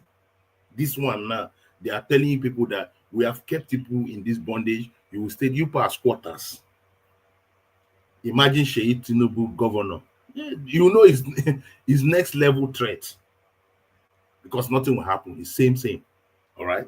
So Nigerians must now think of how do we resist this? There must be some form of resistance.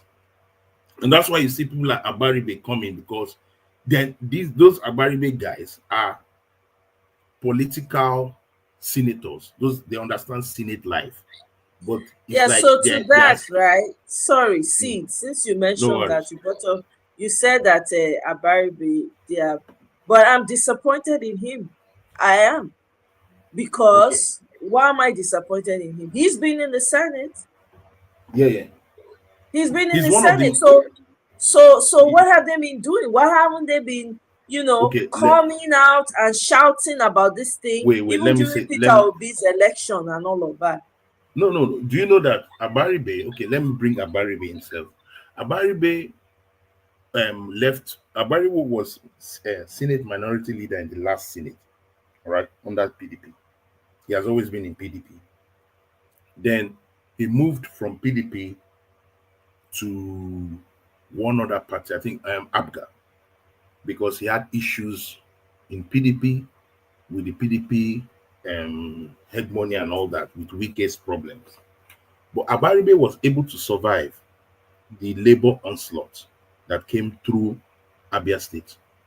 He was able to survive because the Abia people understand that Abaribe on the ground is very outspoken, all right? And Abaribe was the person that created the bond for Nnamdi Kanu. The first time Nnamdi Kanu was incarcerated, it's Abaribe that got the bond for him. And when the guy came out, then he disappeared, all right? Before they now finally caught him in Kenya. So Abaribe on the ground is very strong politically. And Abaribe, if you have ever followed his trajectory in the Senate, he's very outspoken. Every time he's outspoken. But this time around, he's in the minority of the minority parties. Now, if you see what has happened in this Senate, any person that has been outspoken, what has happened to them? Ningi was outspoken. He said there's budget padding. What did they do to him? They suspended him on the floor immediately. They suspended him for 6 months. After some of the people begged, they now brought him back for 3 months. What's his name? The guy from Bauchi, or what's the guy that wears the white dress? Ndume. Ndume took his own. they gave him a sack immediately. They don't waste time because you can't go against the emperor. So yeah, so why those people that are outspoken, Ndume, Ningi, Abaribe, right? Yeah, maybe one or two, I'm guessing. Maybe not, maybe one or two. Why don't they come together and decide, okay, this we have to come, because the truth is your what's it called? Their ambition of being senators, right, is a list of our problems right now because the country is under siege. Yeah. I agree with you. So my problem with, especially in the House of Rep, the House of Rep is my own problem.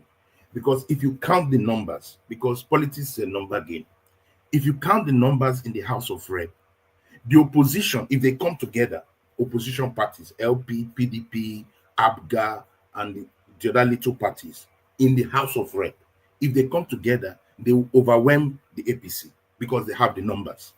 But the problem is that they have not been able to come together because of that selfish interest. In the Senate, it's quite difficult. Even if they come together, they still don't have that number. But they need to come together and create a sort of opposition and see whether they can win back some APC senators, which can be difficult, but they need to find a way.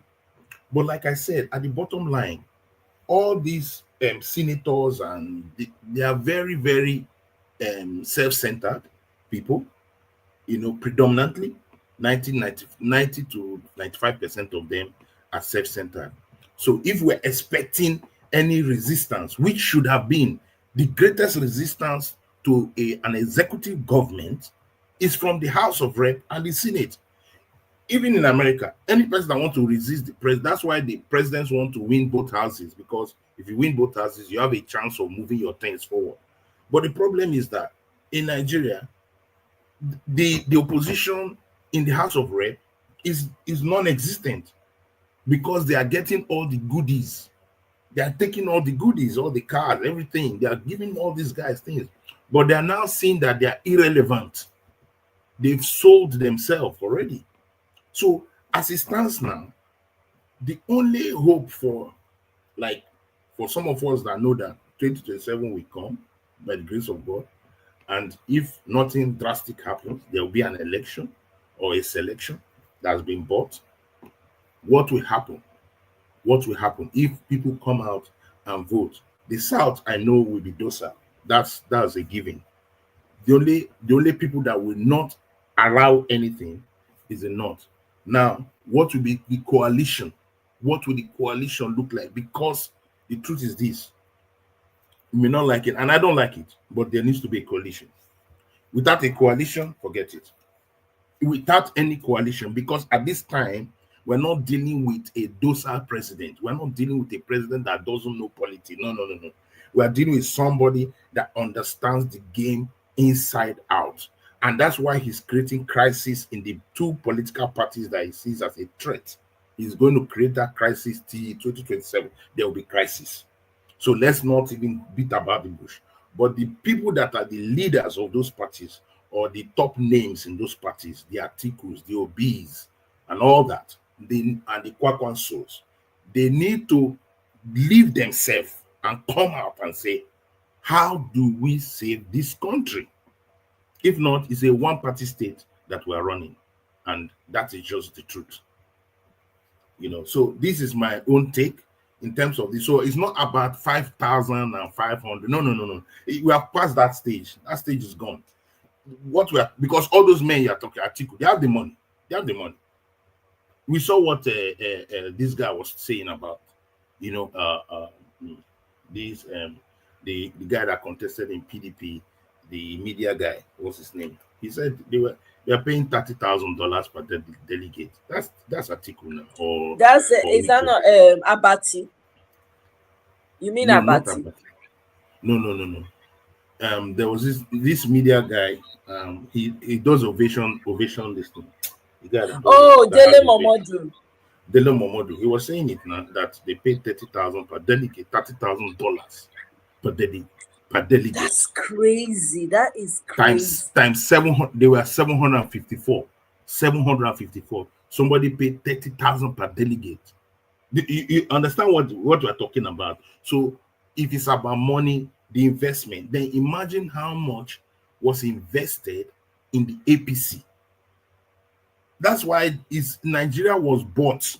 You must understand where the way they think about it is the way we're on two different paths thinking. Nigerians are thinking election this way. These men know there is something that has been bought, and the person that bought it we know his activities, we know what he is like a mafia. All right, so he has bought it, and if you buy a property, you will decide how you want it. If you buy something, if you spend money on something, if you spend even $1 on something, you can't. Somebody will tell you how you want to use the one or share the $1. No, you are the person that bought it with your money. So, and every time he tells you, "I will give Edo to you," we don't understand this because we buy it. How much is it? How much do you want? How much do they settle? Tell us your price. Write it out. He has bullion vans now. He has stock of money. He has bullion van. There was money. That's prepared for this for a long time. So then we must now come when we have situations like these, desperate measures, we now make us to say, okay, let's leave the LP thing, let's leave the PDP thing, let's leave what the ABGA thing, whatever we have, affiliations we have, whether you are independent, though we don't have independent. How can we take power back and bring it closer to the center? It may not come to the people, understand what I'm saying? This power is not to the people, but we bring it from where it is now to the center. At least the people who have, even if the people have 40%, let's drag it back, because one party state, when he finishes his 8 years, what will he do? He will still control it from the back. And we don't want that kind of level of control. We don't want it, because it means that he's short-circuiting the individuality of a Nigerian. And we thrive on our individuality. We thrive on our respective creativeness. That's what makes Nigeria a very great nation. All right, is that the Nigerian people are creative. They have that individuality. And if you juxtapose them with other Africans, and I'm not belittling other Africans, but you see that Nigerians have that never say die attitude. Just they are go-getters. They shift the shift environment, because that's how we are. But what we are seeing now is the Nigerian being coward, the Nigerian getting into their shell and not being able to respond sometimes I say maybe what the GO was saying that it's a spiritual problem. Maybe it is actually a spiritual problem. But we are now seeing that we are no longer owners of our nation, but we are now squatters of the nation. And let us not stay like this. Before you know, all these things we are talking, even our ancestral lands, they will put it for the loans they are taking, and we'll be quiet. We will be quiet. So If they haven't already mortgaged it though. Our ancestral yeah, homes is just it's just dangling. If this man has not sold it all, because the truth is, because the way I he see has like been looking for money to spend. So somebody yeah, looking for money to spend, he can sell anything, because exactly. but we're in a very serious situation. And so for me, I would differ from Jefferson that it's not a situation of just 5,000 years, but sometimes it's not really only that. Is that irrespective, even if they give everybody 5,000, they will still buy what they want to buy. All Exactly. right, so we Exactly. have a big I problem, and the INEC guy is still there. So, and if he changes the INEC guy, which I think he will do last minute, he will bring in somebody that he can trust, that is from the southwest. All right, because he will be looking at, or will not be able to get to Mahmoud. We did not be able to get to Mahmoud. exactly. So you know what? I need to put somebody that will understand my language clearly, Yeah, and not somebody that I don't even know that if I give him all the money, he will deliver what he delivered. So that's just it. exactly. That's exactly what no on point. Oh, seriously, that's exactly what you're gonna. I don't know. It's I don't know. One would expect that the so-called, the other parties would have been coming together and discussing the way forward in a more heightened way. But and maybe they're doing something and we just don't know. Maybe I don't know. But Nigeria is not looking good at all. There has to be rescue. Otherwise, forget election 2027 Don't you see what completely. happened with NNPC? NNPC Port Harcourt. They say, oh, Port Harcourt refinery it started operations. By the time they checked what they were carrying, it was not PMS. It was gaslighting. Can you imagine that? That Yes, they tell us a refinery is working, but it's not true. of course. That's the level. That's the level of propaganda that is operational in this government. You see, Exactly. And there are but people is there who will any? support that propaganda, even from Yeah, that region. You see them but the problem clapping. is that but the problem is that Nigerians are so hungry. Nigerians cannot eat. The level of poverty now. It's not just in the lower class, but now the middle class and part of the upper class now have slumped into that poverty. So people cannot eat again. All right. So the hunger has kept us quiet. Instead of we reacting, the hunger has now made everybody, you know what, whatever I can scrap, let me just scrap. That's what's going on. Whatever you can scrap, let me just scrap. Whether if you have people in diaspora that can give you okay, if you have so it's very easy to move people because it doesn't take much. Like what Jefferson said, 2,000 you get people to do your bidding, because you know the people that are requesting for money these days are people that you couldn't believe they could request for money. And sometimes I understand the humanity that for them to start requesting for money, if most of us take a little space, people that are requesting for money from people who are in the diaspora were people that don't usually do that.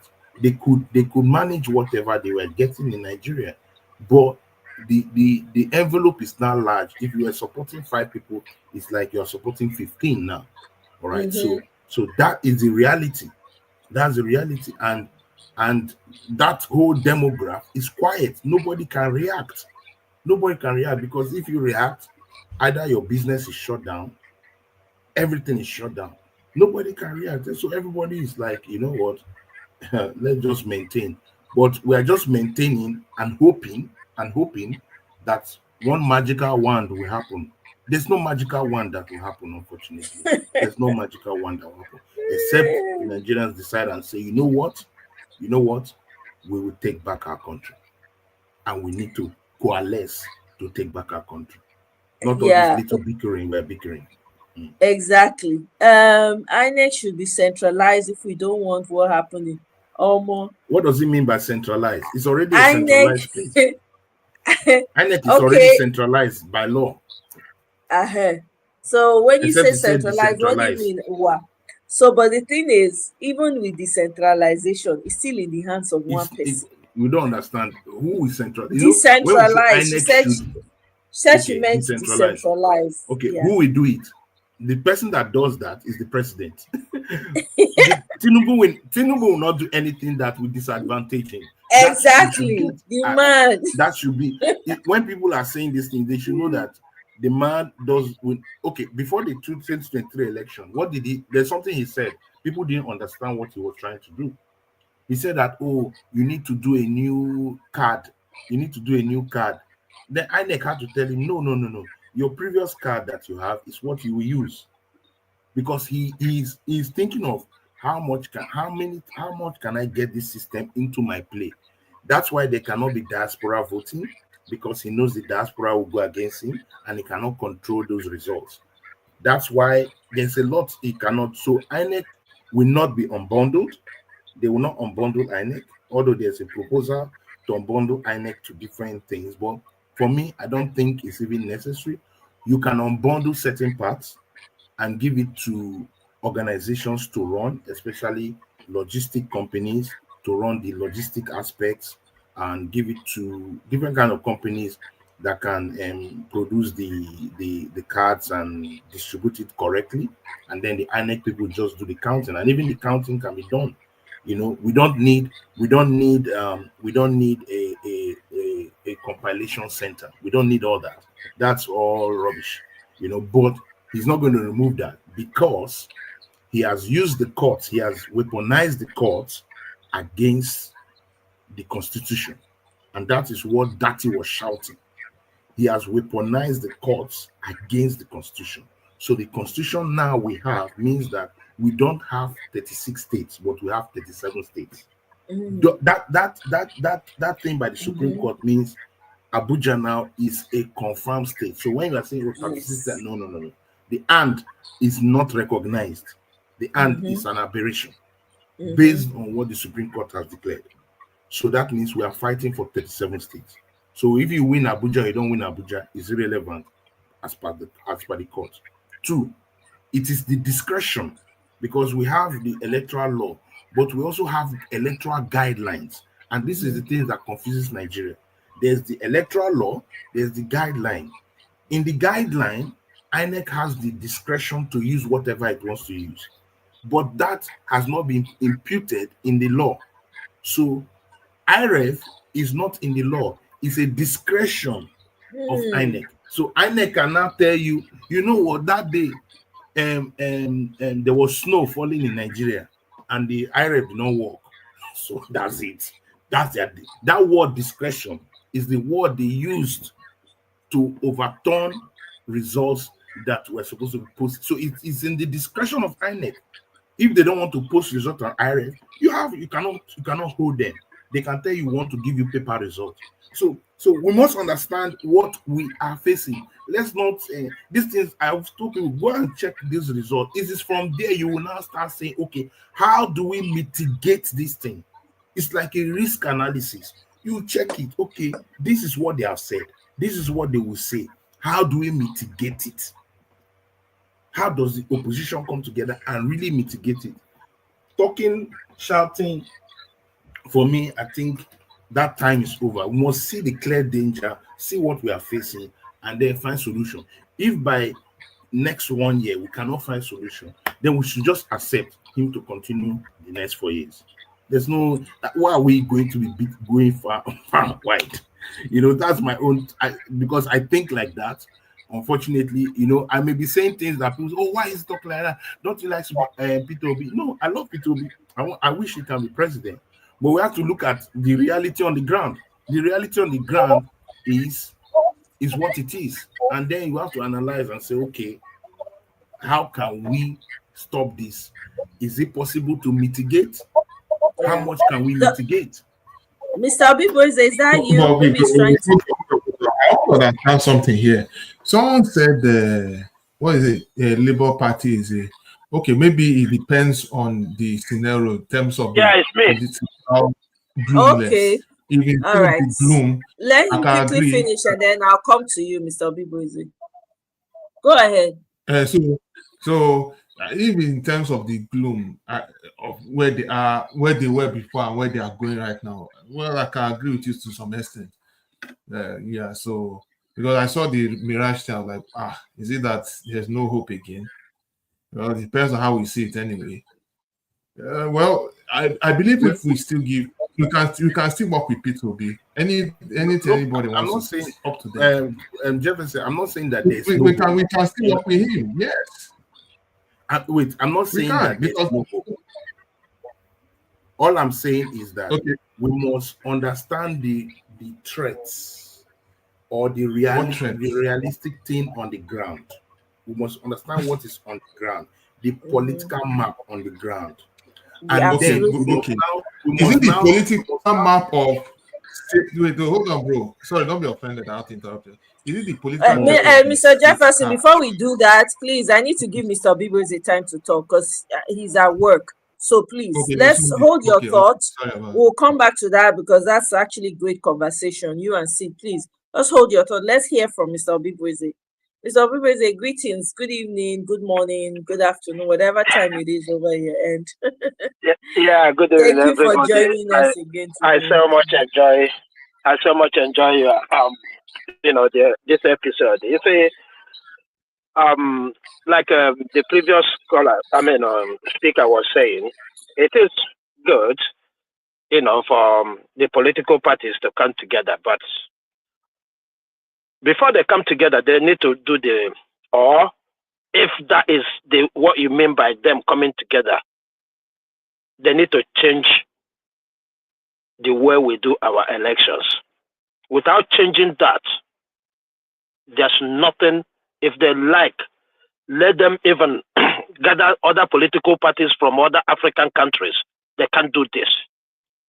I think one of you said that he bought this. As long as that word "he bought this" is concerned, it doesn't matter, except the political parties, right?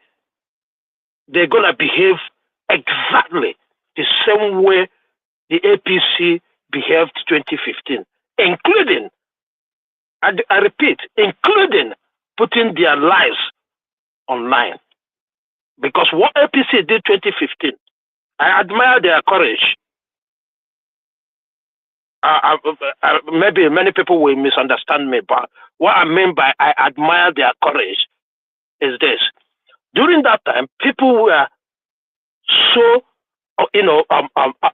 angry about what PDP was doing that everybody wants to try a new thing. And when they saw that the people wanted to do to find a new way of approaching Nigeria, APC bought into that and used that popularity to speak. What if you say today you are in prison? In fact, you will be fighting for your life. You'll be fighting for your life. Osibanjo, the former vice president, who is a senior advocate, said it clear that if this result didn't go their way, they're gonna declare themselves. That's pure treason. In fact, that is a coup d'etat if they try that. So for them to say that, and everybody, even Jonathan, saw it in their eyes that they are ready to do that. That's why he gave up. Today, you and I are calling him a great man because he said, "Oh, my ambition." It's not his ambition. One, he doesn't understand power. Two, he was so afraid of what is going to happen. That's the only reason he gave up. He's a Nigerian like you and I. We don't give up except if you are afraid. We don't. So the only thing I believe that will save Nigeria. And none of these political parties, including our principal, His Excellency Peter Obi, I'm so disappointed in him for not asking both the legislators, both everybody in Nigeria, saying it over and over again. We need to make INEC responsible to come and say, okay, the last speaker said that when the election, when they say their guideline, yes, you put out a guideline, say we're gonna do this, we're gonna do that. At the end of the day, you go to court saying, oh, I don't believe I lose this election because this infraction happens here and there, right? And INEC now is coming to court to defend himself and the person they declared a winner. It doesn't make any sense. INEC should be the one saying, oh, I did this right, I did that right. And you are bringing evidence that he didn't do it right. He is bringing evidence to show that he did it right. Anything other than that, Nigeria will never move forward. Nigeria will. There's no miracle until, because one, all this what is it called, I don't know how they say it in law again. All this their technicalities cannot come out. No matter what you do today, if INEC remains the way it is, not them, right? Saying, we promised to do this and we did this, and you saying you didn't do that, it's not going to work. Because, one, if you remain in the same state, right? You do election, look at Edo. I don't know if they have collected the result sheets of the election to submit their petition. I don't know. That alone is where they destroy everything. If they have given LP those things they need to find that result on time, probably we won't be where we are today. So there is a lot of problem, and I am so sad when I hear, especially people who have followership, people who are influential in the country,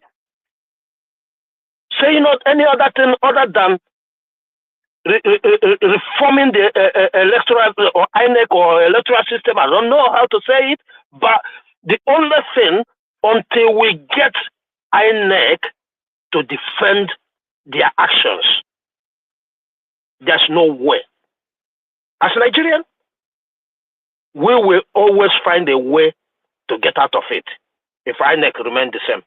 Because there's no way INEC is going to say, hey, we done this election. Take the results so that you can go and file. Because if they release those results, by now, even within the distance, like they haven't uploaded the result, that alone can make the judgment go in favor of whoever that says, hey, INEC did not conduct this election. Because whether you put they use the IRF or not, after the election, it's a must. They have to upload that. We're not saying upload it the day of election or whatever, but they should have, so that people see that IRF, they don't say use IRF to call the result, but you have to upload it so that people can go there and see and make the differences. That is the problem we are facing. Unfortunately, Oga Chibeze, there's no law that compels INEC to do that. That's just a guideline, and that's why I support what you're saying, that we need to make sure that it's a law. Who will do that? The House of Rep. So the opposition, that's why I said the opposition must come together irrespective of their differences, put pressure on their House of Rep members and push a bill for that electoral law reform to be in the law. If it's in the law, then it's mandatory. And you think the That's House what of no, Rep and people that's will do I'm it? bringing a solution. I'm bringing a Right. solution that, Okay. like what Chibu said, that the political parties, like what you say, is disappointed with Peter Obi because he has not put pressure on the Labour Party. The Labour Party doesn't have so many members, but that's why I said there must be a coalition of those PDP and Labour Party and ABGA. Those three political parties in the House of Rep must put a bill together. It's not even just them. It's not just even them. We can't leave everything for these political parties. Wait. You understand where I'm going to? Sometimes when we are communicating this, we should look at what are the realities on ground. How do you change? Because INEC is a product of law. How do you affect what happens there? It is through bills. Either it is from the presidential thing or from a people-sponsored bill. Now, no, it shouldn't be from the presidential, because if it's coming from the presidential, that means we're giving the presidential too much power. If this thing should be done according to their individual. A president may have a president has the right to push an agenda in the Senate and in the House of Rep. A president has that right to push an agenda. Yeah, just like the tax he pushed. Don't forget, it comes from the president. Yeah, it's all so right. He has the right. So, but I know that the president is not going to push for any electoral reforms. That means he has absolute power. That means he cannot be contended with. It's right? not. It's not about absolute power. No, you are not getting it right. It's not about absolute power. Even in the American system, which will run the presidential system, the president has the right to sponsor a bill. Just like you also have a right to sponsor a bill. Just that Nigerians don't know that they can also come together and sponsor a bill. You can sponsor a bill, but the problem is, how does that bill move? The president has more influence because he has a political machinery and party to push his bill and his agenda more than a local standing citizen. But if the political opposition, all the opposition, come together and say, we need to change to create some reforms in our electoral laws, then they can push it from the House of Rep. But they have a blockade. They will have a blockade in the Senate because they don't have the numbers. They don't have the numbers to effect it in the Senate. And maybe that is the reason why they are not pushing it, because they don't have the numbers. Because if if activists come together, different political groups come together. Thank you. Wait. Let me land. Wait. Activists have no impact except from the outside. So when they come together and put in a bill, it goes to the House of Rep. Yes, they have the numbers to push it in the House of Rep, but it now goes to the Senate. When it goes to the Senate to be ratified, that's where it is blocked. We saw that in even America. When you impeach Trump in the House of Rep, you go to Senate, the Republicans will block it. So that's how it works. So you push it. Yes, you do all the razzmatazz from the activists. That's outside. Put pressure. Yes, they bring it to House of Rep. It crosses the first reading and crosses through there, but they will meet a blockade from the Senate led by Akpabio. Because Akpabio, the president may not like it, and Akpabio will block it straight up with numbers. They will just vote. He don't even need numbers to block it. He don't need numbers. No, I'm just talking technically. That is what will happen. So maybe that is why that's why I say you cannot just completely blame Obi for that, because they have looked at the why I'm blaming him, right? They have looked at the roadmap and they see that there's no way through there. See, let me say this. When I was speaking, I said I'm disappointed with those who are influential. Yeah, when I say influential, these people who come on TV. Oh, this is what that, right? Including the what is it called, all the people that are supposed to organize Nigerians and say, hey, let's do this, right? Why I'm disappointed with them is they could have sponsored this bill. Not just sponsor this bill, right? You see, sometimes we overlook the power of the people. Okay? There are so many bills they could have passed in the past, right?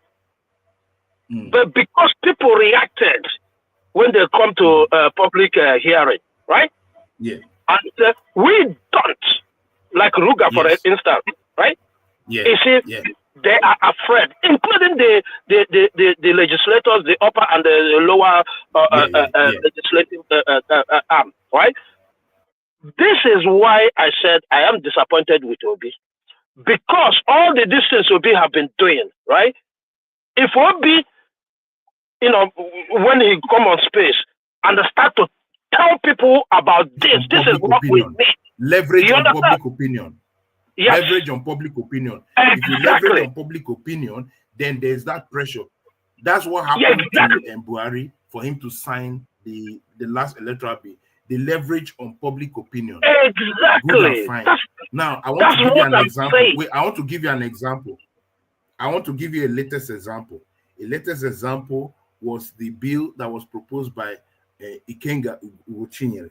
Ikenga Ugochinyere proposed a bill where he was saying that there should be one term of, I think, 6 years. 6 years term and all that. So he proposed a bill and he added other things, which I think I'll say everybody should go and read what he did. He pushed it because it's in the House of Rep. He pushed it through the House of Rep, but it was knocked off. You see, he couldn't pass through the House of Rep. He couldn't mobilize a lot of numbers. This is what I'm talking about. You must, the political parties, the opposition parties, Atiku and all those guys, forget about your party now. How do we save this situation? Mobilize your House of Rep and push a bill to change this law. Put the law as we want it, as Nigerians want it. If not, there's no election. Let's forget about it. So for me, is that if they can push it, then they leverage on public opinion. They leverage on public opinion. Then we may be able to have a chance. That's why, I said all this spaces Obi is having, he should push this more.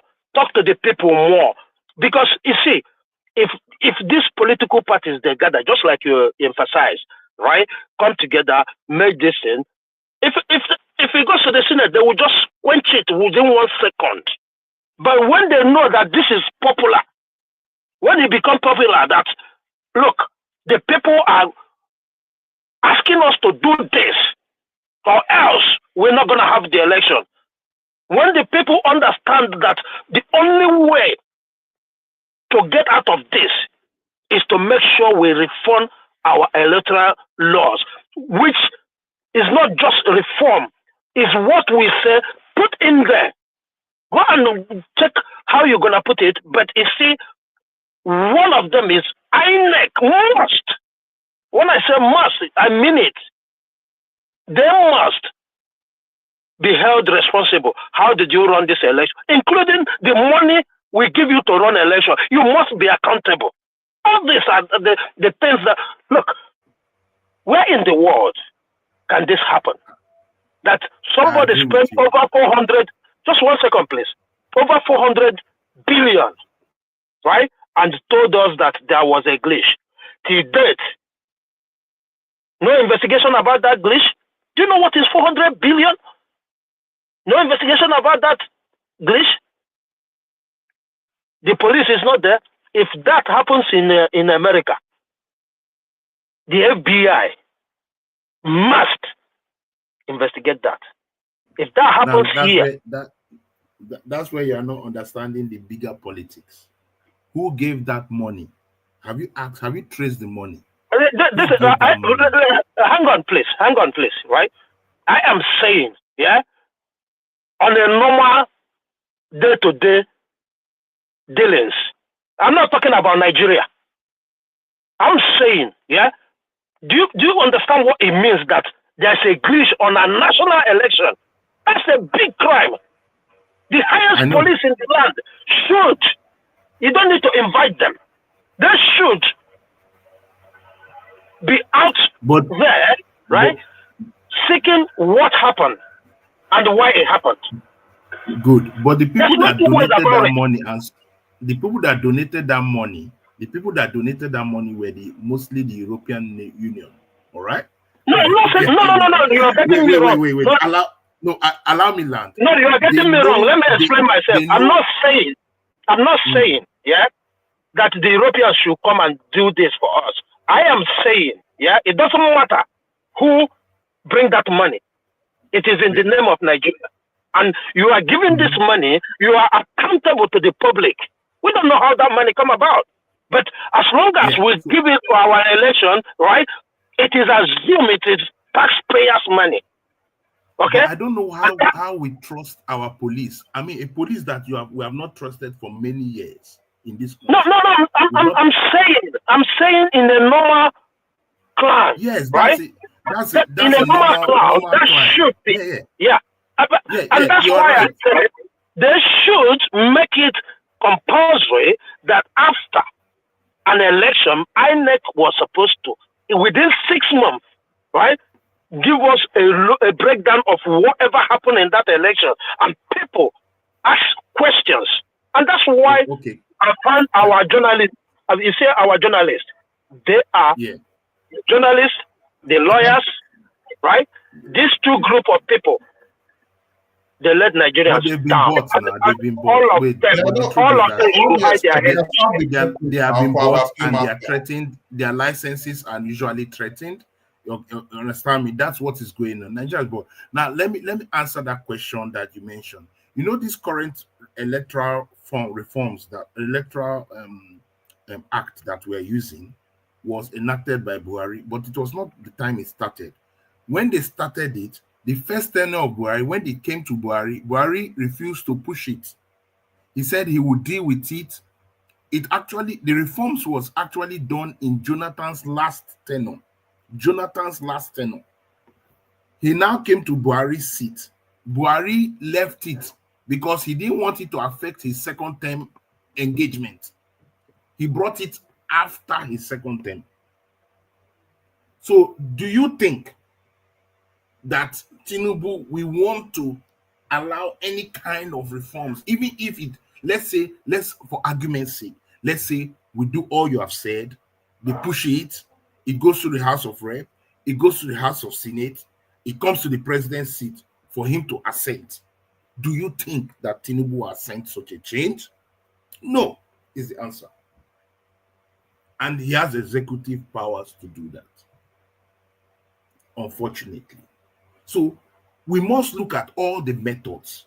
For me, the groups should come together, irrespective of party, try to push it in the Senate, let it pass the House of Rep, win it through the House of Rep, let it come to the Senate, and then we push it using your method. We push it to the public hearing, where Nigerians will start hampering it, just like when you say all eyes on judiciary, all eyes on judiciary, all eyes will be on the Senate, putting that pressure on them and see whether we can achieve it. You forgot something. Irrespective of party, tribe, and religion. If you don't put that tribe and religion, I know I'm saying this because party, pride, and religion. Yes, you're right. Some tribe this, and it will scatter. Now, just understand the Tinubu political playbook. Why do you think that since the election 2023, for the past 1 year, he has ensured that PDP and LP will be unstable? Because if there was stability there, they would have been able to mobilize and then create a legislative agenda to push. But they will not be able to mobilize. And he wants this to continue till the eve of 2026, when there's no more wait. If you see what's happening in the beginning after the election, Obi was pushing. He kept talking, having engagement, kept trying to be the front of opposition. But the man is tired too. He's tired because in his own political party, the party is disrupted. The party has no head or tail. It's not going anywhere. It's just running in circles, confusion all the time, and that's the real thing. And that has not allowed for a very clear-cut opposition. And he also is battling to keep his base. His base is the obedient movement. He's battling to keep it. Now, switch over. Atiku. Atiku saw what Obi was doing and wanted to come out to also create that oppositional bloc. But if you see what's in Atiku's party, the Wike conundrum is still there, creating bottlenecks that Atiku cannot even move. Nothing can move. The party is in an impasse as it stands. So you see those two political groups currently struggling. You can only say maybe Kwakwanso, but Kwakwanso has Kanu. Kwakwanso can only bargain with Kanu. There's no other place Kwakwanso can bargain with. So they've allowed Kwakwanso to exist because they feel that they can bypass Kanu.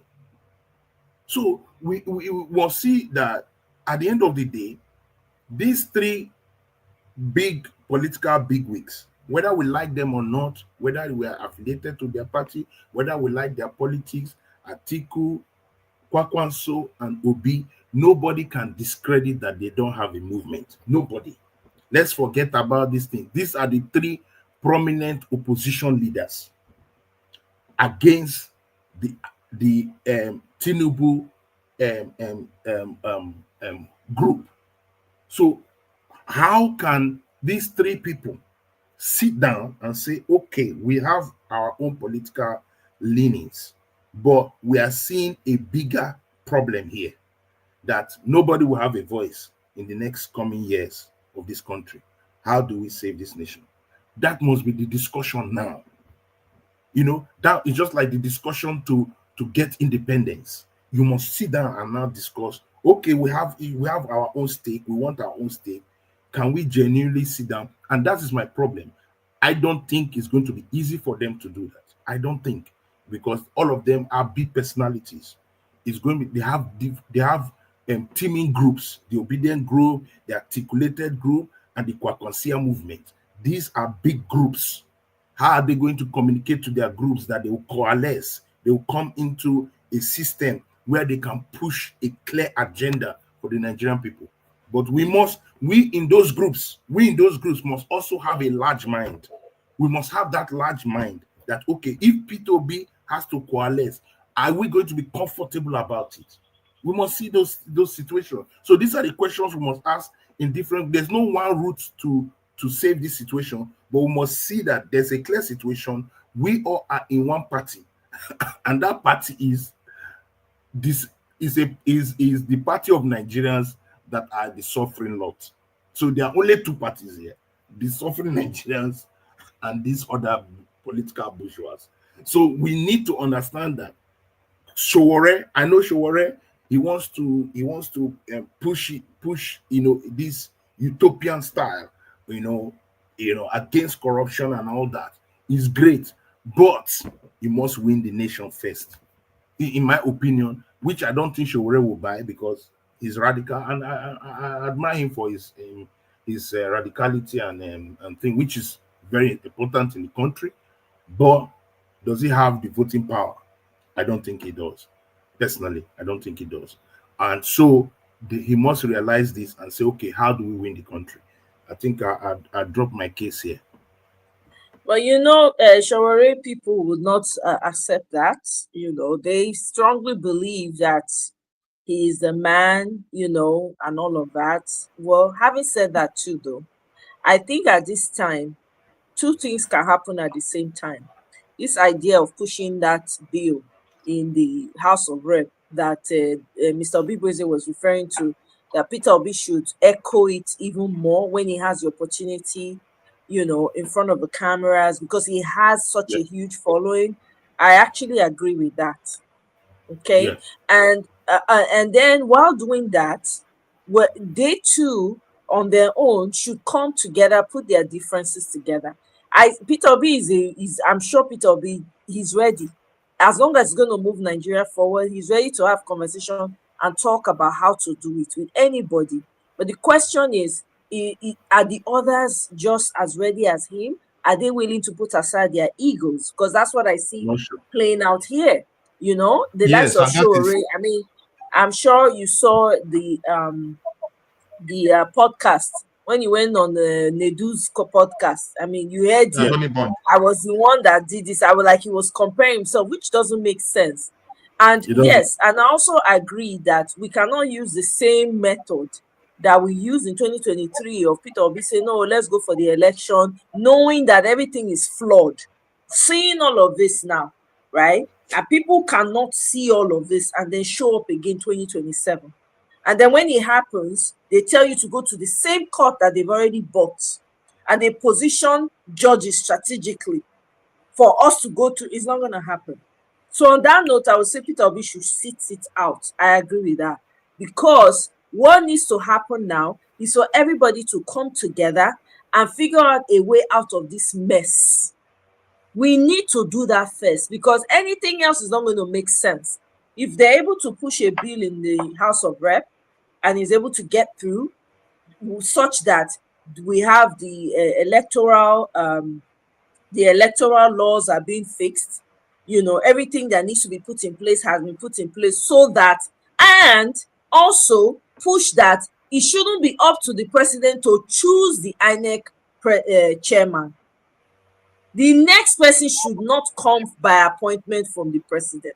I don't know, maybe by law it's different, but I feel like the citizens should be the ones to push and say, no, this is who we want. Do you understand? This is who we want to be the chairman of INEC. We are sick and tired of these people. Let the people choose that person and then push the bill. These are the things that everybody in Nigeria should be doing. Honestly, this is what we should be echoing everywhere, so that it becomes a trend. If it becomes a trend, while they are talking about pushing the bill in the House of Rep, people are giving interviews and pushing it on the national TV.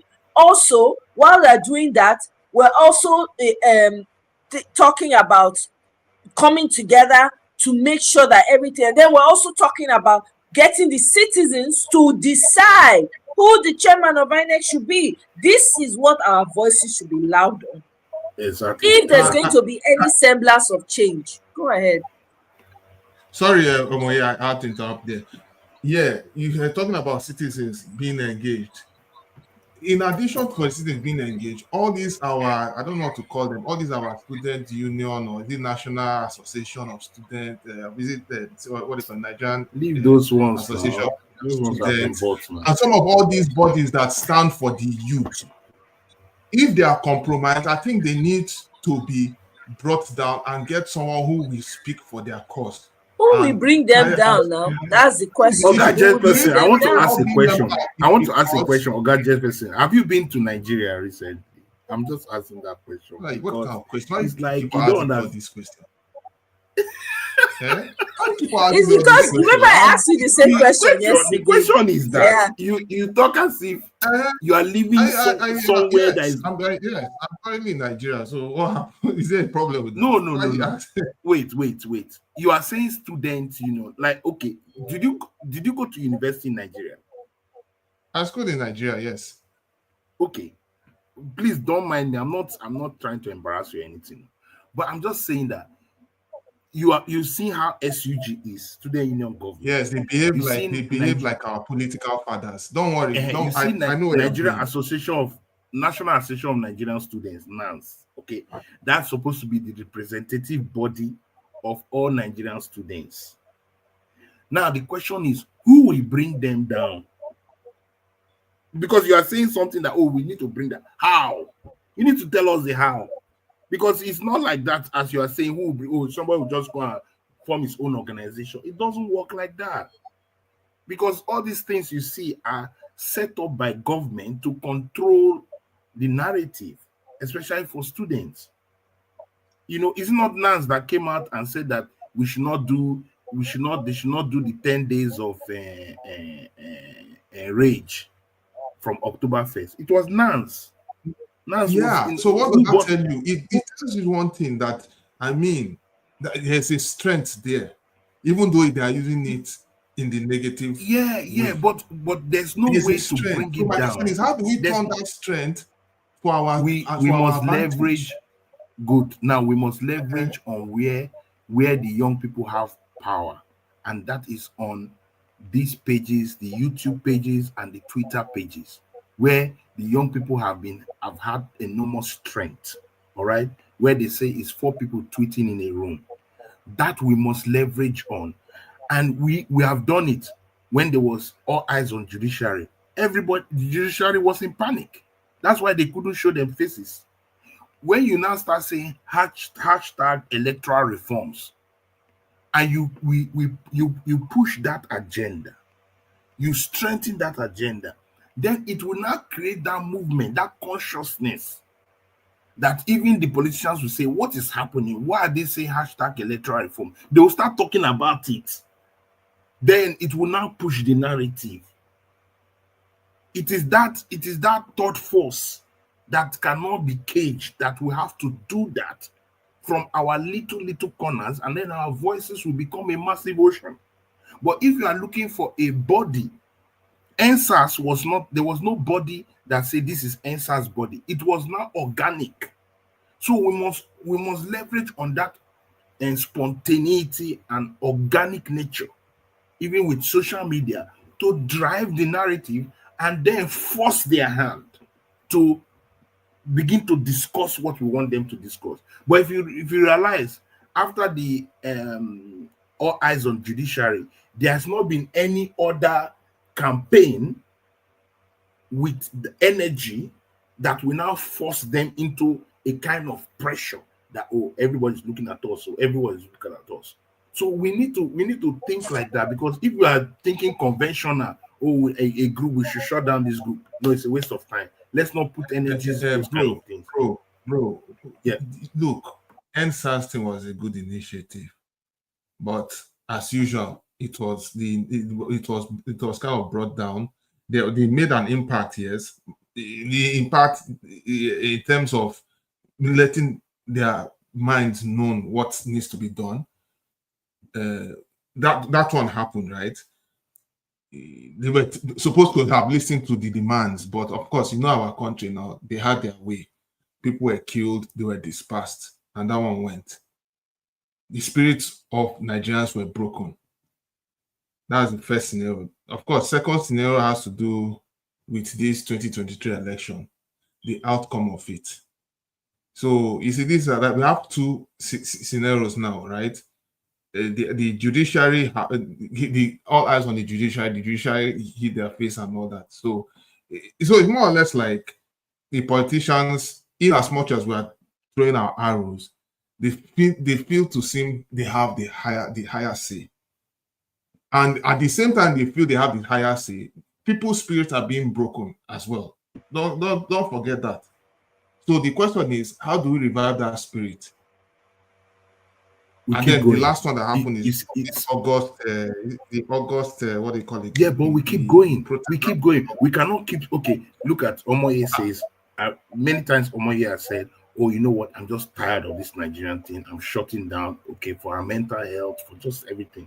But something in her is grinding and saying, you know what? I'm coming out today. I'll put my TV on and I'll put my things on and I'll just grind and vent and say what I want to say. And any of us that want to say anything, come on board and say it. We cannot lose hope. If we lose hope, then that means you keep throwing the dart. You keep throwing the dart. You don't know which one we get through. You cannot say, okay, we did NSAS, not to that NSAS narrative cannot be removed from our history.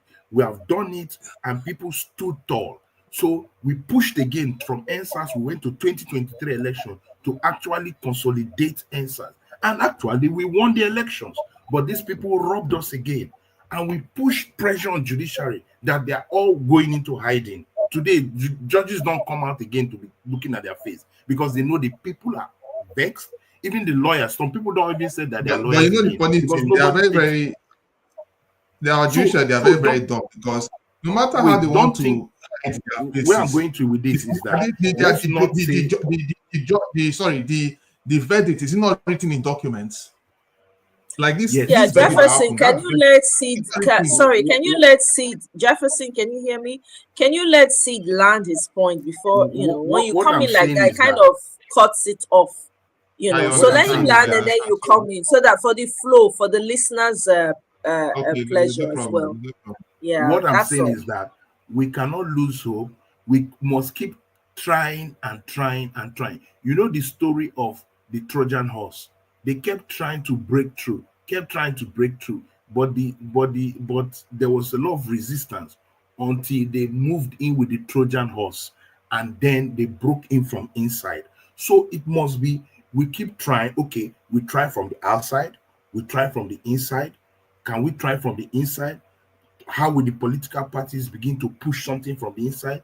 We can chew gum and talk at the same time. So let us keep, if we don't do anything, you get me, if we do nothing, there's a story of the Bible about four lepers, and this man, this lawyer, what's his name, this activist lawyer, that supported P2B, I just forgot his name, Dele Is it Faruti. delay? He was talking about it. Yes, there were four lepers in the Bible.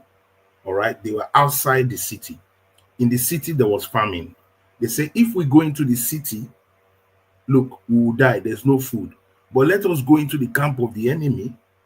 Peradventure, they will kill us. But before they kill us, they will ask us, what is our last request? We'll tell them, give us small food, then you kill us. You guys have been Right? using the K word up and down. I Okay, was hoping sorry, that you sorry. guys will catch yourselves, but no. Oh, The super chat, una no go unfortunately. super chat. They go collect the video at the end. Don't worry, I don't worry. beg. Sorry for that. So these lepers went and walked to the enemy's camp, and they survived. The thing they said that if anything happens, it happens. Let's just try our best. So at the end of the day, each one of us in our little corners are talking, pushing what we can push, but we cannot say, oh, let's not do anything, let's just leave it. No, the North is mobilizing. I can tell you, the North is mobilizing. They are going to come out for 2027, 100%. and they have 100%. a clear agenda that they cannot tolerate T-Pain anymore. So we in the South, or the Southern people, we cannot afford to be docile. We cannot. So we must push, push, push until the dam breaks through. So in my opinion, do everything you can do politically, do everything you can do in terms of activism, do everything, because you don't know which one will crack the wall. The 2023 election was a clear indication to the political group that you don't need all those things to form structure, that the structure is the people, and they got scared for the first time, and that's why they bought everything. Now they have bought the politicians, they have bought the judiciary, they have bought the police, they have bought the army, they bought everything. But they need to know that within this same structure, there are weak lines.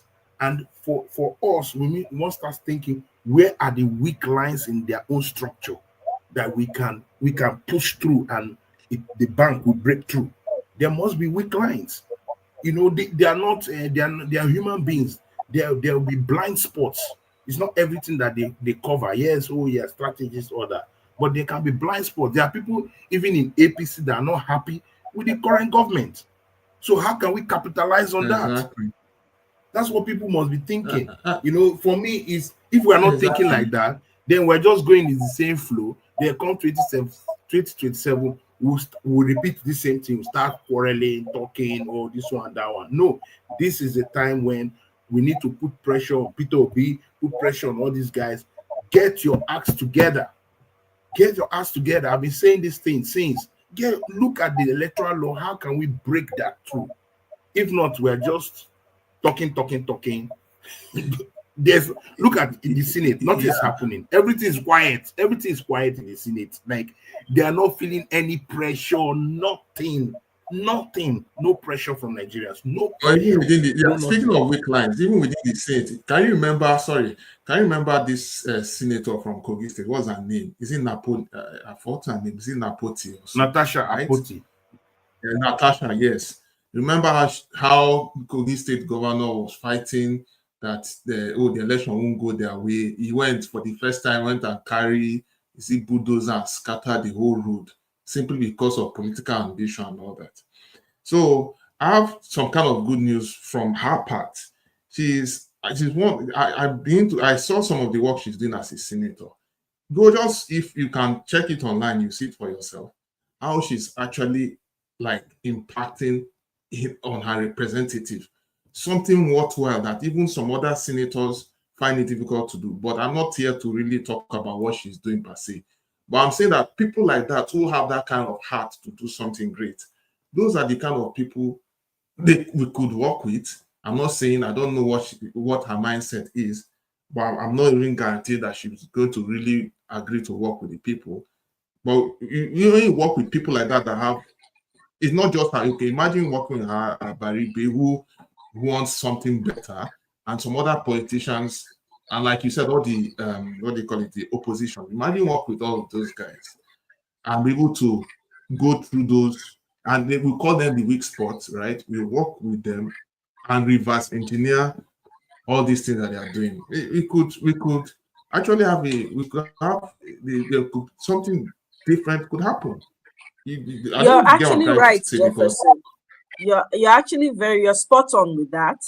And I'm just putting it out there. Whoever knows Natasha Apoti or even Senator Abaribe, I would like to interview them and talk to them, honestly, because Senator Abaribe seems to have his head in the right place.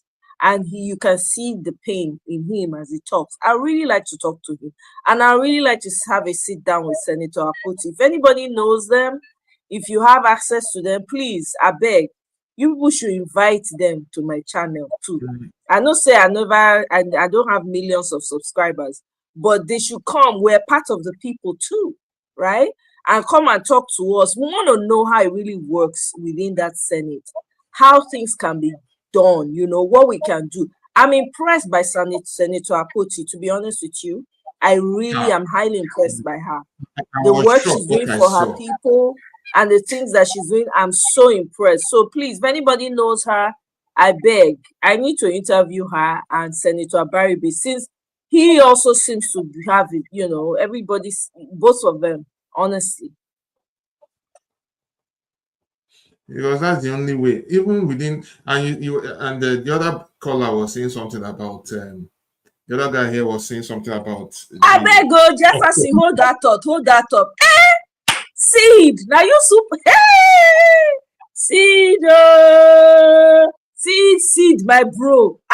Thank you so much, Seed. I really appreciate it.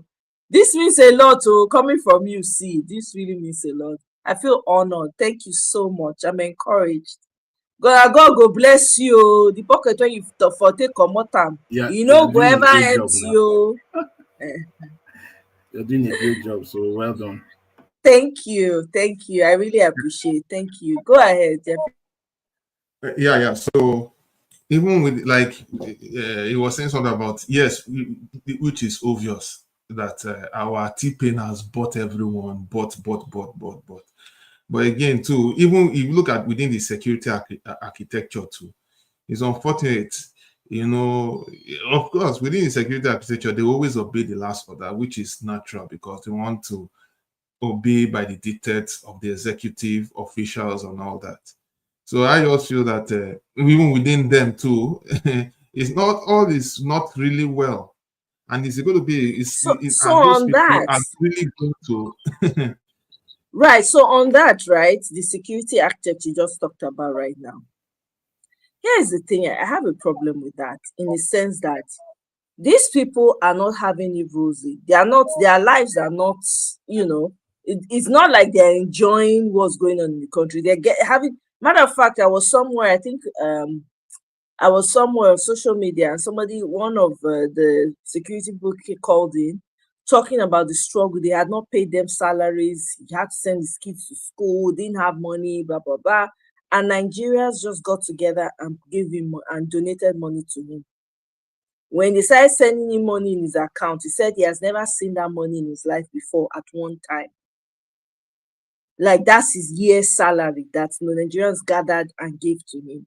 So my question is this: there's nothing like obey the last order. What order are you obeying? The country is in a mess. You can't even feed your family. You can't even take care of your wife. So what's the point of obeying the last order? That's the question. And then they send you off to go and unalive fighting Boko Haram. So what does it mean to obey? It's only when a system is working and you see that the impact is having good impact on your family, on your kids, then you can say, yes, I don't mind, I'll lay my life down for this particular country. Whatever is going on in Nigeria, there's nobody. Do you know they were looking for recruits, police recruits, army recruits in Nigeria? None of them, no Nigerian is joining. No Nigerian wants to be a part of it. And the person was acting, I'm like, why are you surprised? If it's you, will you allow your child to go and join army in Nigeria or the police? What are their benefits like? Once they unalive like cockroaches. Nobody's protecting them. Nobody is keeping them. Nobody is providing the necessities that their family needs. Who's going to take care of their families after they're gone? No one. But they said, but when NNPC says, oh yeah, there's job, oh yeah, come and join, bam, they run. I think it was on the Voice of the People yesterday. They run. Oh yes, because they don't feel that Nigeria is a country that's worthy of them laying down their lives. Will you blame them? You won't.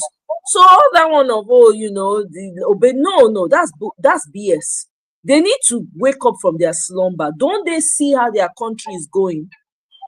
Would they say that they don't see it? That's so it doesn't make any sense to me about that. Obeying last order is bullshit as far as I'm concerned.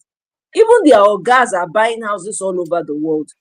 They don't even, some of them don't even have access to their bosses. They don't. Because they're busy chopping money. The money that they give to them to upkeep the military or whatever, they use it to do something else. Most of their families are being flown out. You think those kinds of people would say, okay, we will allow you? So it's up to those that are suffering. Let me tell you, if you are under an oppressor, how did they end racism? If people did not fight, not racism, slavery, people will still be under slavery. It is the people that are oppressed that will push back. It's not the ones that have chopped belly full. Those ones, they're full. They don't have the stamina for it. They don't even know. They are not in touch with reality anymore. It is those people that are suffering, that are being impacted, that should come out, put themselves on the line and say, you know what, if we perish, we perish. We're already perishing anyway. So what difference does it make? So I beg, I'm sorry, I don't have any respect for that military and security outfit. No, but and I can tell you one thing, that is the source of our problem. You see that security architecture, the politicians always feel because they have it by the side, they can do as they please. Think about it. They are guarded everywhere, right? Remove that security and let us see how they will do all those things they are doing. Let us see how they will do that. No be the same legislators wey dey for UK and America. How many security apparatus they get like that? Except maybe for the presidency. How many apparatus do they have? Security apparatus do they have themselves? They actually use those things for necessity, not for glorification.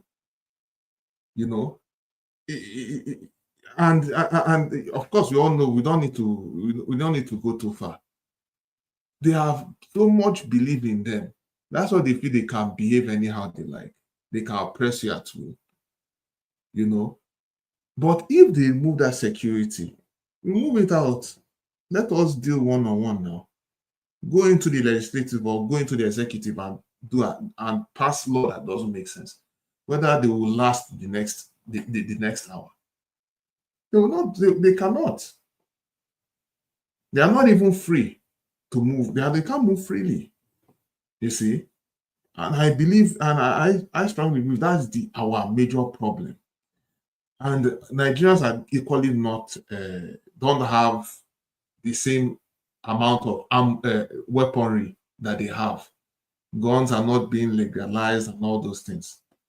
Assuming say it's like that, will it happen? Will they be able to do that? They will not be able to do that. Everyone will respect themselves, but it is what it is. Well, I think in terms of security architecture, I mean, those things are just big words, buzzwords that they just throw around. They don't even know what they're saying.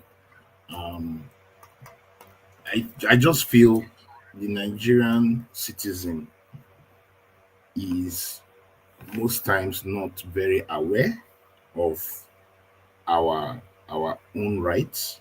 We are not aware of. We are not also politically aware.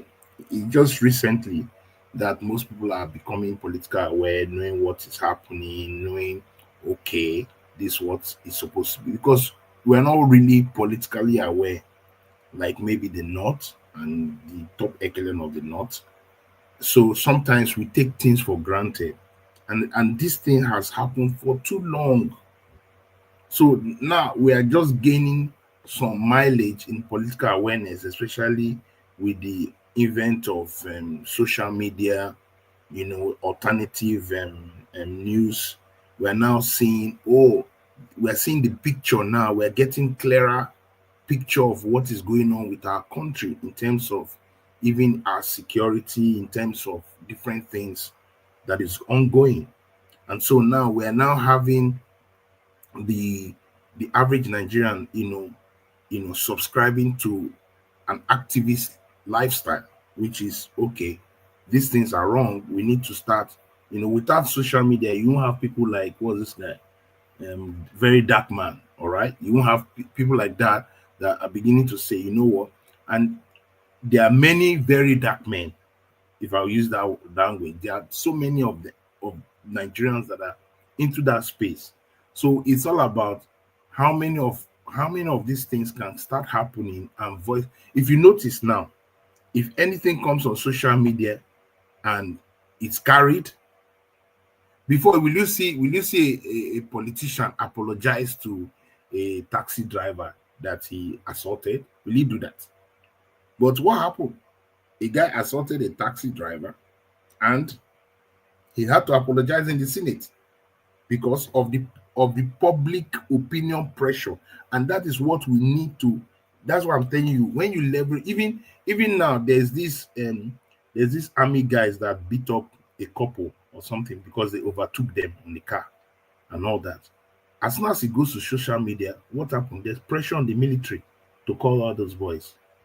So there's a power that the Nigerian people must leverage, and that's why they want to not see how quick they want to put laws to close down Twitter, to close down anything that make Nigerians not talk. Why do they want to do all that?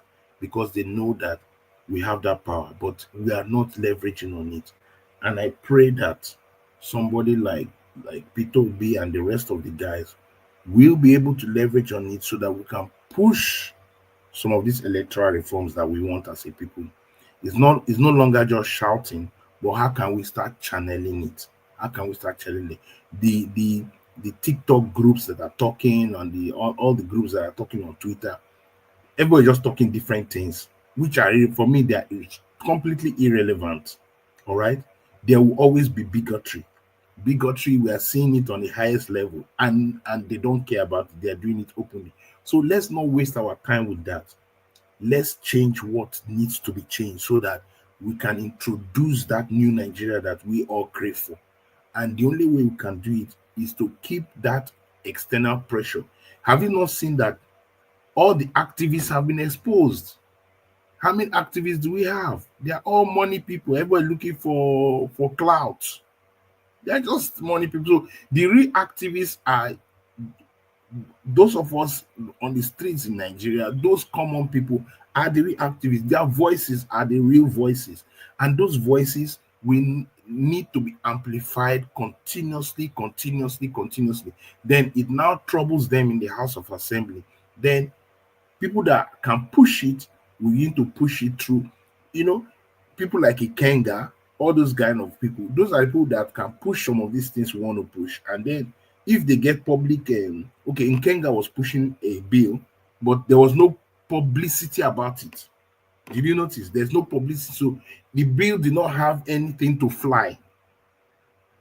So Nigerian genuine politicians should start leveraging on that third force that is in the social media. What's her name? The Abuja senator. I'm quite disappointed in her when she wanted to elect Ireti, Senator Ireti. Yeah. Ireti doesn't understand that. She doesn't understand the power of one, what I call the power of one. And that is what Senator Natasha Akpoti is doing. That woman is playing the politics that is on the grassroots. You get me? She's mobilizing her grassroots. They are seeing impact direct. Even when she's under a government that doesn't like her. Because unfortunately, the white lion has been in control of government as a a pseudo governor. He just put a stooge there, but he has been controlling it. So, but even irrespective of that, Natasha Akpoti has stood tall. Even when somebody talked anyhow, the Senate president talked anyhow her, the social media came for the Senate president and he backed down. He backed down. So it tells you that there's power in that social media. It's just that we Nigerians have not understood how powerful it is and how to channel it to say, we want electoral reforms, hashtag electoral reforms. If we start screaming it for the next 6 months and build momentum on that one agenda, I'm telling you, it will start giving them pressure. But there's no pressure coming, so they don't feel that there's anything to be worried about. They've done Edo election, they robbed us. They've done another one, they robbed us. And they now know that, okay, look at the last election. Did we even know that the election was holding? The last election, did we even know that the election was holding? Because we have resigned to, there's nothing we can do. So it was just carry go, just right result, just go. No problem. That's why the last election did not even do as if they did election. And that is what in they Ondo want. State, right? The Ondo election, yes, in right? Ondo State, yeah. Yeah. The Ondo election did not even do as if there was an let me election. quickly interject something, Sid, right? So, for instance, a king, I don't know who knows him. I like to talk to people that are really working in the House and in the Senate. I don't know if you know him, if anybody knows him. I really, really want him to talk about those bills that he's trying to push, the ones that failed, so that we can get to ask them, because this is part of what we need to be doing. To be honest, I think that we're too lax. We just come here and just shout. It's not getting us anywhere. We really, really need to move, right? We have to find a way to get these people. I personally I would like to talk to the ones that we've mentioned that are working. The Mr. Ikenga, Mazi Ikenga. I don't know his name. I don't know if I'm saying it right. Please forgive me if I'm not. You're correct. Senator Natasha Akpoti. That woman is my woman crush Wednesday. You know how they say woman crush Wednesday? She's I appreciate her. Honestly, she's impacting. I know that if she had more capacity and she had that support, she would do more, right? Exactly. I really want to talk to her. And I would like to also talk to Senator Abaribe. If possible, I really want to engage with these people, because we need to know, as the people, what do you expect from us? Since you know that, okay, these are the problems we have in the Senate, these are the problems we have in the House of Rep. As people, as citizens, Nigerian citizens, what do you require from us? What do you think we should be doing that we are not doing? Perhaps maybe we need to, drill it down some more and start to use. Everybody here, I believe, is on social media in some form or shape. You might be on Facebook, you might be on Instagram, you might be on whatever, right? It's there. Use your voice, even if it's 2 followers you have. Use your voice. If it is hashtag change the electoral law, hashtag we citizens want to vote for the new INEC chairman. What's the third one we mentioned? Now there are three important things that we touched on tonight. What's the other one? I forget. But anyway, right? Let's say those two, for instance. If we can push that in social media and give it the momentum that it needs, I'm telling you, things are likely to shift. Because Have we're you not heard of going to Sam 20. Amadi? Eh? Sam Amadi. You've heard Sam Amadi? Who's Sam Amadi? So he's I think he's a professor in law, and he has been for the past 3 months or 6 months, he has been talking about this electoral reform. He has actually been having debates and all that. But you see, there's no traction behind him. And this is supposed to be. Has he done interviews on it? Let me see. Yeah. Sorry, bro. That Sam Abadi is correct. That guy, I've listened to him personally. I think there's a 45 minutes video on the thing he said. Yeah, he ran So for governorship for Imo State under the Labour Is- Party. Okay, so this interview that you talk about, when was it? How long ago was it? Was it on Arise News? He's a commentator on Arise, though. Do you know what channel? Just Google his name and just say Sam Amadi. I have his name. I'm just trying to figure out what channel did he do, provide that 45-minute interview. He did that on Newsday kind of Arise 4 months ago. So if you look at Supreme Court fails to address constitutional incoherence. So he's done something like that. Then he did something on Nigeria is in a big mess. Democracy may be uprooted. He did that 4 weeks ago on Symphony.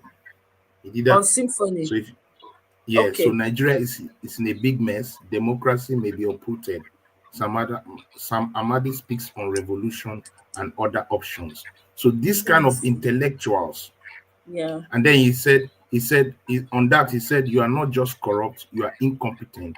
He was talking about Mahmoud. You get Mahmoud, I just saw that now. Yeah, Nigeria is on the verge of collapse. So he's a top intellectual. He has been part of the PDP. Is that all on Symphony as well? Yeah, he had that on Symphony, and then there's some he has done Arise. He's a major contributor to Arise TV in terms of commentating. So that kind of person, and he has legal background, and a lot of things he has said on these electoral reforms are critical. Okay, I want to play one of his videos, the one where he was talking about what's it called? You are corrupt and incompetent. Honestly, we need to be we know if you just fold hands, my people. To be honest. So is this kind of things that we need to start, like really pushing, so that it will create. If not, we're just talking and they just like us that we're everywhere. I just feel we are not concentrating on something to really drive home. We know there are issues. So let's not worry about these bigotry issues that are going on. I've seen that Oji has stepped away for some time. Let her get her mental health. After they fingered her mental health, I don't blame her. They have touched, but it tells us the society we're in. God, it's a shame. Women don't have voice in that country. It's such a shame. So they have got someone that will take over for her for some time. Let her go and rest a bit and just get herself. Yeah, so Sam Amadi is a good guy, Yeah. Okay, let me play his video while we're here. Mona, not go because this conversation is most important. It's critical. I get time today. It's really critical. We have to really brainstorm if na the intellectual way or we always lead to freedom. I beg. Everybody, and finally, it got passed. And when in 2023 presidential election, that provision was truncated internally. We were saying, if Ario was alive, we would have seen that his optimism was misguided, maybe. INEC that was with us to fight for that provision came out and said it was not binding, in spite of all they said, and switched off the IRF, and today we have the same crash. So the real series is for us, not just to respect and remember his not too long but very intense and passionate and honest contribution to electoral reform, but also to help us keep at the front burner the issues around our elections.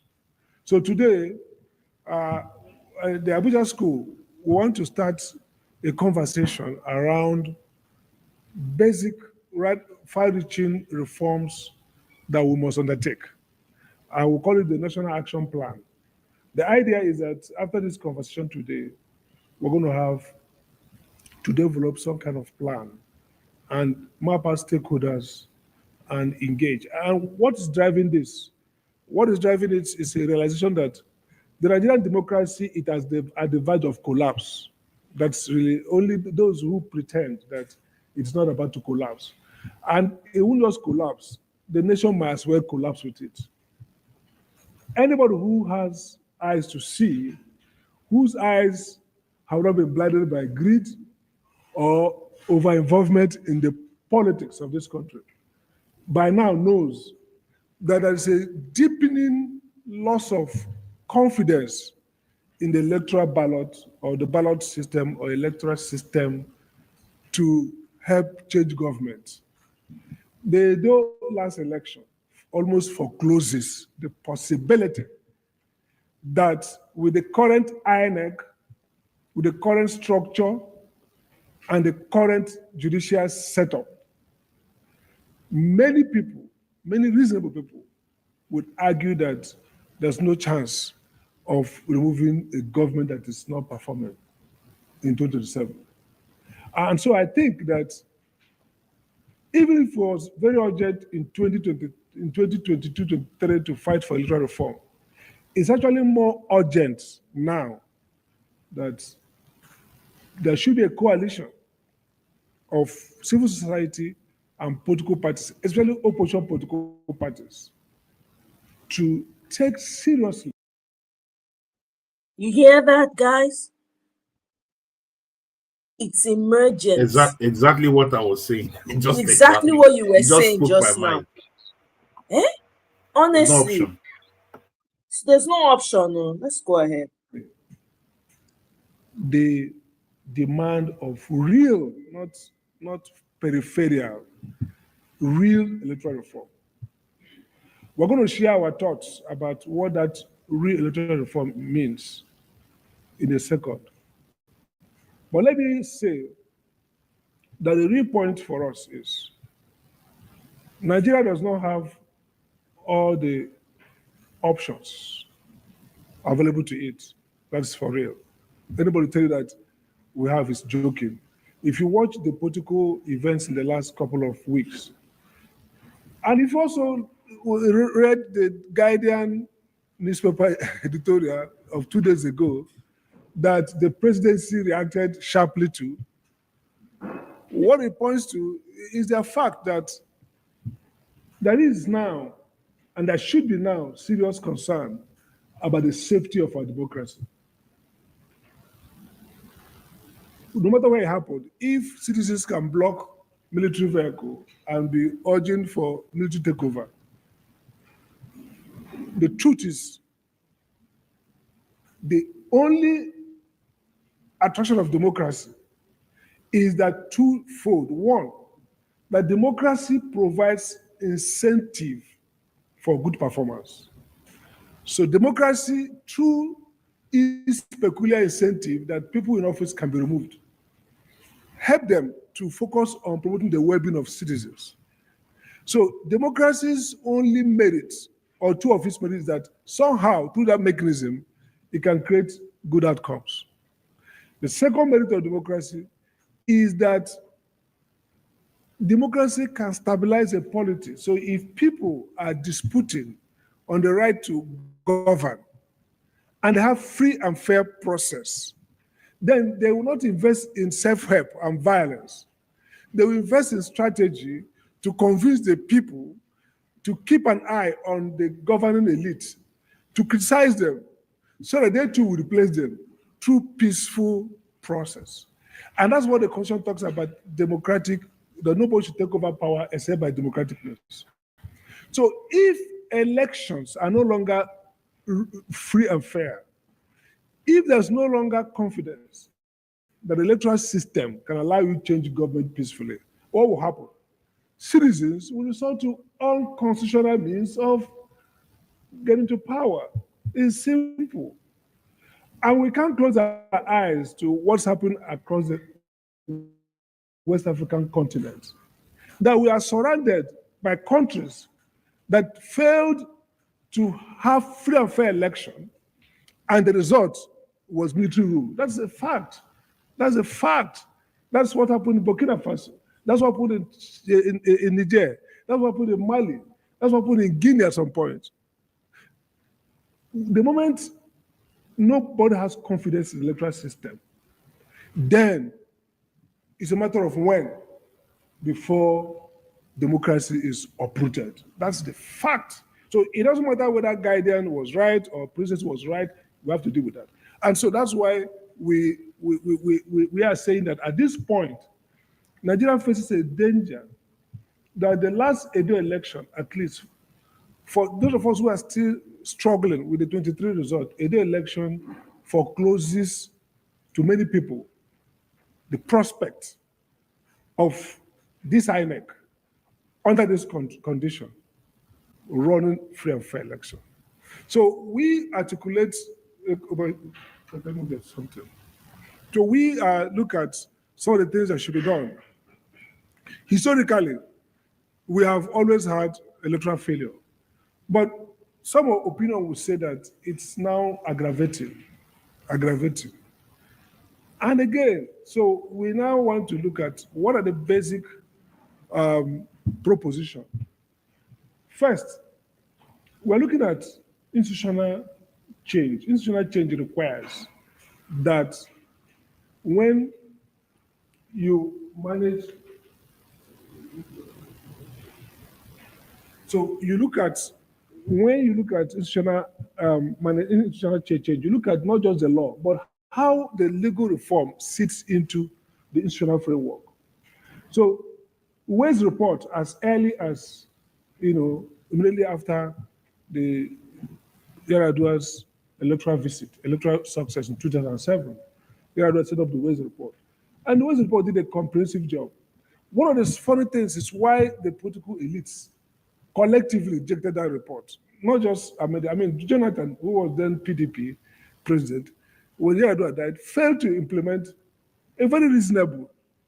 They spent money, brought the best of Nigerians, scholars, political scientists, practitioners, to sit together, and they did a deep work reviewing the crisis of Nigeria electoral system. And they made some brilliant findings around context. Why is election in Nigeria always flawed? And they located it primarily at the doorstep of the electoral manager. And they made a point. It's not about your faith in credible election does not rest on only the integrity of the electoral managers. No, that's a wrong way to construct a society.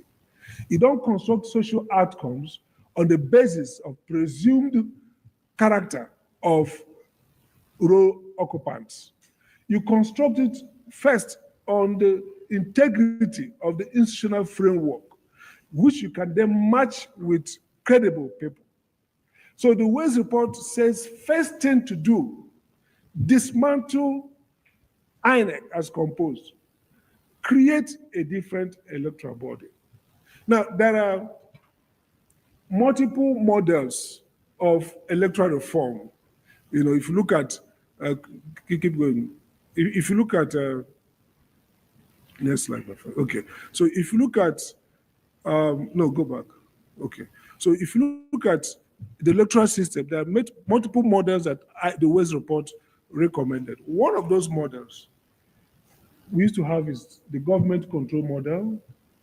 You have the model around where government appoints electoral managers. You have the model where independent electoral managers whose job will be to manage elections in a way that is objective. Now, our own proposition in Abuja School is that we should take INEC's Ways recommendation with some amendment. Slides. Okay, so if you look at the independence of the regulator, we talk about the first model is the independent non-partisan model. So in this model, the electoral body is independent of the executive branch of government in terms of appointment, management, funding, and the members are non-partisan.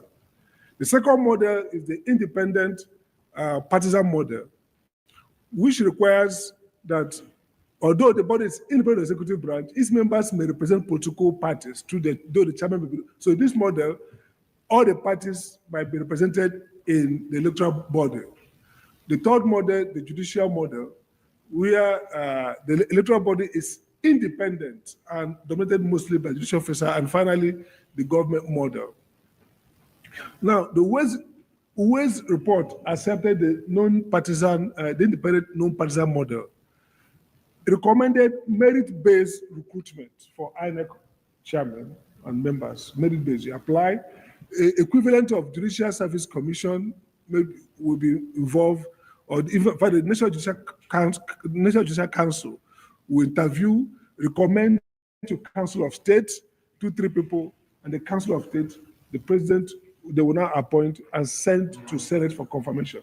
In other words, the presidency has no role in that process. Now, what we think, and the Ways report, many people argue that perhaps taking the president out entirely. I'm sorry, he said the presidency does not have a role in that. In selecting what? No, he's saying that they are proposing that based on the US report, that the presidency should not have a role in proposing who will be INEC chairman. So it should be a different body that will propose that role. But the presidents from Jonathan did not want to implement it. So just continue listening. That's what he's trying to say. That yeah, that's the proposal. Just like what you mentioned before. Yeah. Okay. Might violate the constitution. And of course, so Wabeze came in on that. Debate around it is whether you should remove from the constitution the so-called federal executive body. So INEC will not be part of the federal executive body. INEC will be a national body so that the president does not exercise authority. Now, our view at Abuja School is a complex discussion we had here. We have the paper, they're bringing it up, so you can go through it. Is that we can retweak the INEC, the Ways model, allow the president to still do appointment, but appointment will be like routine, like foreclosure. There will be a competitive merit-based recruitment, like the Ways reported. End of the day, the president has maybe 2 persons submitted after they've gone through screening for him to just routinely. So it's not a case where the president can appoint anybody from anywhere recommended by his friend or by himself. Now, the idea here is that Jonathan accepted this point and made it clear after he left office. It's only Nigeria, among the developed economies in Africa, that presidents appoint electoral umpires. It's not done anywhere. A president who has incentive to win an election the next time, a president whose aides themselves have incentive to continue in office. So it doesn't even matter the patriotism of the president. Those appointments are basically going to be partisan. And the current INEC is a partisan INEC. It does not matter what anybody thinks. Everybody there, you might be lucky to appoint people who refuse to be partisan. Or certain political dynamics might change things. Jega, for example, was appointed by a president who probably at the beginning of his career felt he needed to appear coming from a minority, requiring the control of the majority to support him, had incentive to appoint somebody who's a northerner, a Muslim, to counterbalance. And he said he wanted somebody who would be independent. But as you can see, in 2026 election, some people in his party were angry at that man who appeared independent because they now saw the political cost of doing that. And again, there was also the wave of power shift. So even if the guy was a saint, he probably did not have political incentive to support the government in power. Not very clear. So we can't use that exceptional, variation, exception case to make a case. The case is that every person a president appoints would likely support that president to win again. Because he would have appointed somebody more disposed to them. Today, it's actually worse because the current INEC has been more political hacks have been appointed into its leadership. So it's actually silly, collectively stupid to expect this INEC to do a free and fair election. I think it's a collective stupidity if we do not revert back to ways. So that's the first issue. So Abuja School is bringing for our conversation now. How should we action plan? How can we drive a reform of INEC? Because we still have at least 3 more years for the election. It's enough time because we have seen the government has shown a precedent of being able to complete constitutional reform in less than 2 weeks. They can do electoral reform in less than 2 weeks. So that's an issue to keep in mind. Okay. So, go ahead. Can you imagine so you can that? See 2 weeks. We're trying to argue why we think this is important and how it can be done. You say it is part of the constitutional power of the president to make appointments like this. But nothing in the constitution precludes the legislature from amending the constitution to divest the president of the power to directly appoint members of the federal executive body under section 153 of the constitution. Even the constitution does not provide any blanket provision against the legislature creating a federal position and conferring on anybody else the power to appoint such a position. This is unlike the US case, where Article 2 of the US Constitution reposes on the president with the conference of Senate, the appointment of officers of the US. We mentioned some of the cases. So the model of independent, non-partisan electoral management body recommended by the Waste Committee is borrowed from South Africa. The appointment follows nomination by the public of persons who are considered credible and capable. The nominations are interviewed and reviewed by a panel chaired by the Chief Judge of the Constitutional Court, with 1 member each from the Human Rights Commission, the Commission on Gender, Equality, and the Public Prosecutor. The panel recommends a minimum of persons and sends to a committee of the National Assembly. The National Assembly recommends to the President to appoint members of the Commission. This process succeeds in reducing the influence of the President in the entire appointment system, but still retains the President as a formal appointing authority. The constitutional provision is that the Constitution can take away the power to appoint the INEC chairman and members of the INEC away from the President. But such removal, is it necessary and required for free fair election? The most critical challenge for Nigeria's quest for political stability and development is getting a fair and credible process that ensures free and fair election. At the heart of this challenge is creating a model and institution of election management body that is effective, independent, and impartial. INEC is a regulatory agency, and INEC must have 3 levels of independence. First, what we call decisional autonomy. INEC must be able to be free to decide. 2, of course, fiscal autonomy. INEC has its budget. I think now it's like a first line charge. They have their budget, so they're not encumbered much, okay? They're not waiting for releases, I think. They should do that. And then, of course, administratively, INEC appoints the ad hoc staff to decide who they want. Nobody. So what is missing now is that independence that comes from, let's like, keep going, that comes from So we try to articulate how we can arrive at this system we're talking about. But okay, go ahead. Okay, so the next one. So then, go ahead, yes. So these are all the processes we outlined, how we can get there, yes. Okay. And again, the key is that we don't think that commissioners should be eligible for reappointment. So we give them one flat tenure, 5 years, whatever it is. So at the next election, they're not even due, or 4 years. See, we should have, people talk about institutional memory. Yes, the staffers are there, but commissioners are decision makers. They should be insulated from the investment or expectation of reappointment. Why this works well is that except Nigeria goes back to one tenure, let's say one tenure presidency, but since we have two tenures, it's always good to insulate decision makers from expectation of reappointment. Next slide. Okay. Now, the second issue, and I really pointed about this, if you look at we group our problem into 4 categories. The first, we talk about INEC. How do we ensure that INEC becomes truly independent?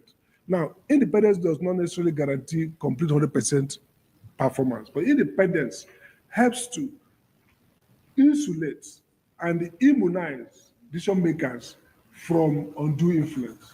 The rest, it can control through administrative procedure, rules, processes. And I want to emphasize here that one of the things that must happen in the next electoral system, the INEC laws are very incomplete. You see, I will just say INEC should do this. It does not stipulate how it should do it. INEC is a regulator, and there should be regulators are high on procedure. Due process means that how decisions are made are articulated. People know openness, transparency, how decisions are made. That's very, very important. And so we are arguing, in line with Ario's argument area, INEC should be institution that has administrative law procedure.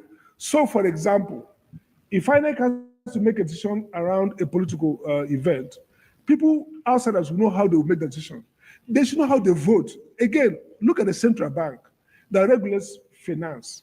The central bank monthly monetary review is done by voting, and they publish to you newspaper how each commissioner voted. By 5-4, 3-2, INEC CBN agrees to return the NPR or agrees to. So that's what we call rule making on record. How should INEC be making rules? Nobody knows, like a dark room. INEC has agreed. How? INEC is a regulator. INEC has to have clear rules. The political parties should be there to make interventions, and they are recorded, and INEC decides on clarity that this is the purpose. Number 2, INEC should have, for example, election results. Electoral Act says INEC can reject the results. Is that also? But there's a procedure. INEC has to develop a procedure so that when you are collecting results, you can trigger that procedure, and INEC will pause. Look at the US election, as developed as they are.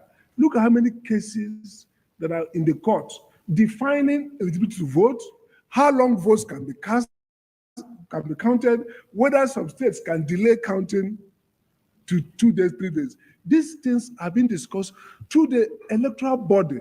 They will hold meeting, decide, vote, and publish. Based on that process, you can go to court to challenge them.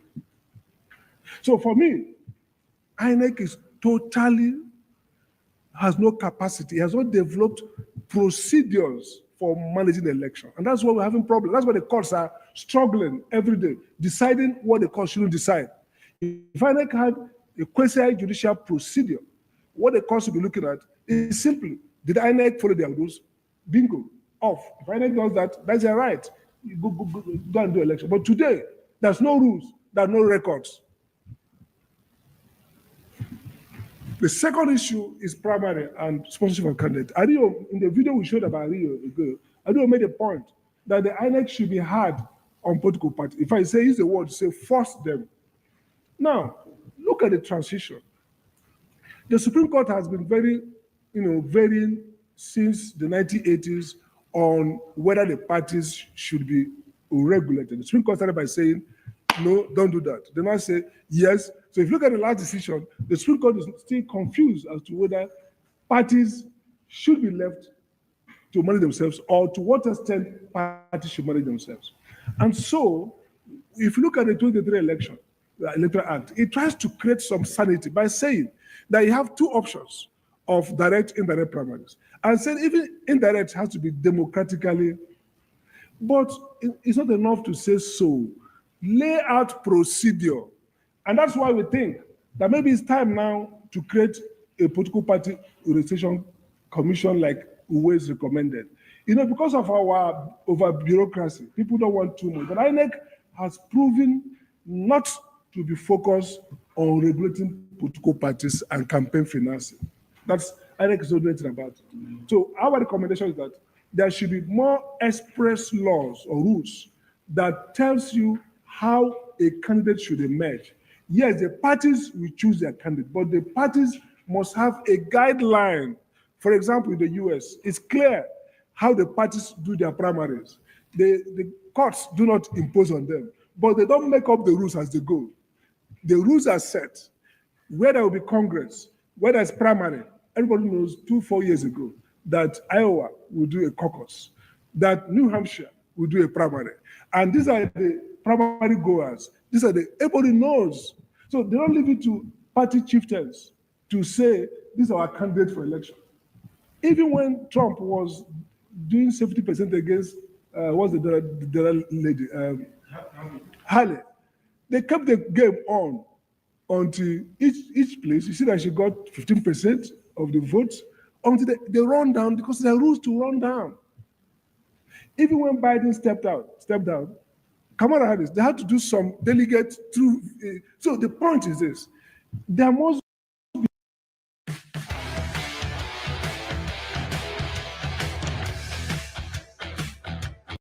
be clear rules to guide parties to be democratic. You don't just say they should be democratic. How? There's need for those rules. Next slide. Okay. So the third issue we're going to look at for consideration, when I do like this, I don't keep swiping. Okay. Is we talk about judicial management of electoral disputes. We have come to a point where we have to acknowledge that part of the crisis of the electoral system is now residing with the courts. And there are three areas we want to look at. Of course, judicial corruption is bigger than us. It's an elephant in the room. It won't be solved through electoral reform. It has to be solved through a comprehensive reform of the judiciary. There's no question around judicial corruption. But we are more concerned with jurisprudence of election. And two areas. First, I think that those who drafted the rules of petition, electoral petition rules, made a mistake. They should align those procedures to the Evidence Act. We have seen cases where, for example, you ask somebody to front load all evidence, he's going to use all the everything, and he has 12 days after election to go and file the petition. And INEC will not give him the documents. If he doesn't file it, no case. He goes and files it, and it turns out that maybe after filing it, the court gives an order asking that INEC should produce report. INEC produce it, the court receive it, and then they said, no, it was not filed before. What kind of nonsense is that? A court ordered evidence, and the evidence came. That was the case of Kogi. So Funny country. They need to realign the evidence procedure for election cases. Elections are like any other cases.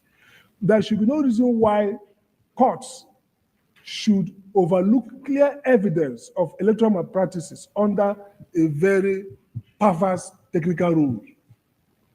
Secondly, judicial officers should issue judicial directions. Why should you have INEC, IRF? Results on IRF shows collected in real time, shows that this party scored 4%. IRF is supposed to be, as the court said, Supreme Court says, oh, IRF is not a collection system, but that's true. But what's the IRF? IRF is a system that gives you proof of actual counting, because they count at the polling unit, they sign off, is that also, and upload. Collection then happens. And somehow you overlook the real-time capture of the actual result and use the many hours, many days collation with alterations and mutilations on paper. I have not seen where that happens. Now think about elections even in India, bigger than us. In a day, results are out. It's electronically transmitted, real time. People know the result. In the US today, maybe how the result will go, we don't know. It may be midday before 10 hours, before 5 hours voting started, they will declare result. There's no magic about this. How can you overlook the result captured real time? And then you allow results captured hours after with Biro. I have seen something like that. So I think there's need for judicial direction that says, look, the whole essence of election petition is to restore credibility back to voters. It's not for judges to do fanciful sorcery to declare winner or no winner. It's simply for the courts to say, get us back to where the voters voted. It's not the court who elect candidates. So there must be the need now for judicial officers, the Chief Justice of the Federation or the Federal Court or the Court of Appeal to issue the right directives to judges. Your job, you can't see the clear. If you see clear result, that's what it is. And the reason IRF should, by law, be made to be determinative. Results are collected from polling units. They are posted, and that's the result. There's no ritual of imagine what's called collection. People will not carry with leg, go to local government capital, go to state capital. You go to five stages. Then finally somebody will count it, decide whether he will accept or not, and then will declare whatever he likes. Then 2 days, 4 days after, INEC starts reposting IRF. I mean, that's ridiculous. In the election today, results finished. They are still changing IRF. They're changing IRF. So what mockery is this?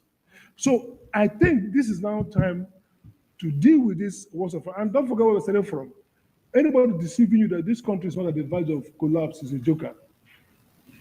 Any country who says that if we continue this election to 2027, we will remain a country is joking. I can tell you that, there's something that happened in the Bible. Some of us who are Christians. It says, Jesus was telling, says, if the things that were done, we were doing, it's not enough. It's not what was done in Sodom and Gomorrah, that they were wiped off. So how dare you think you will survive? The things that made Burkina Faso, Mali, Niger collapse are not more than what we are doing today to ourselves.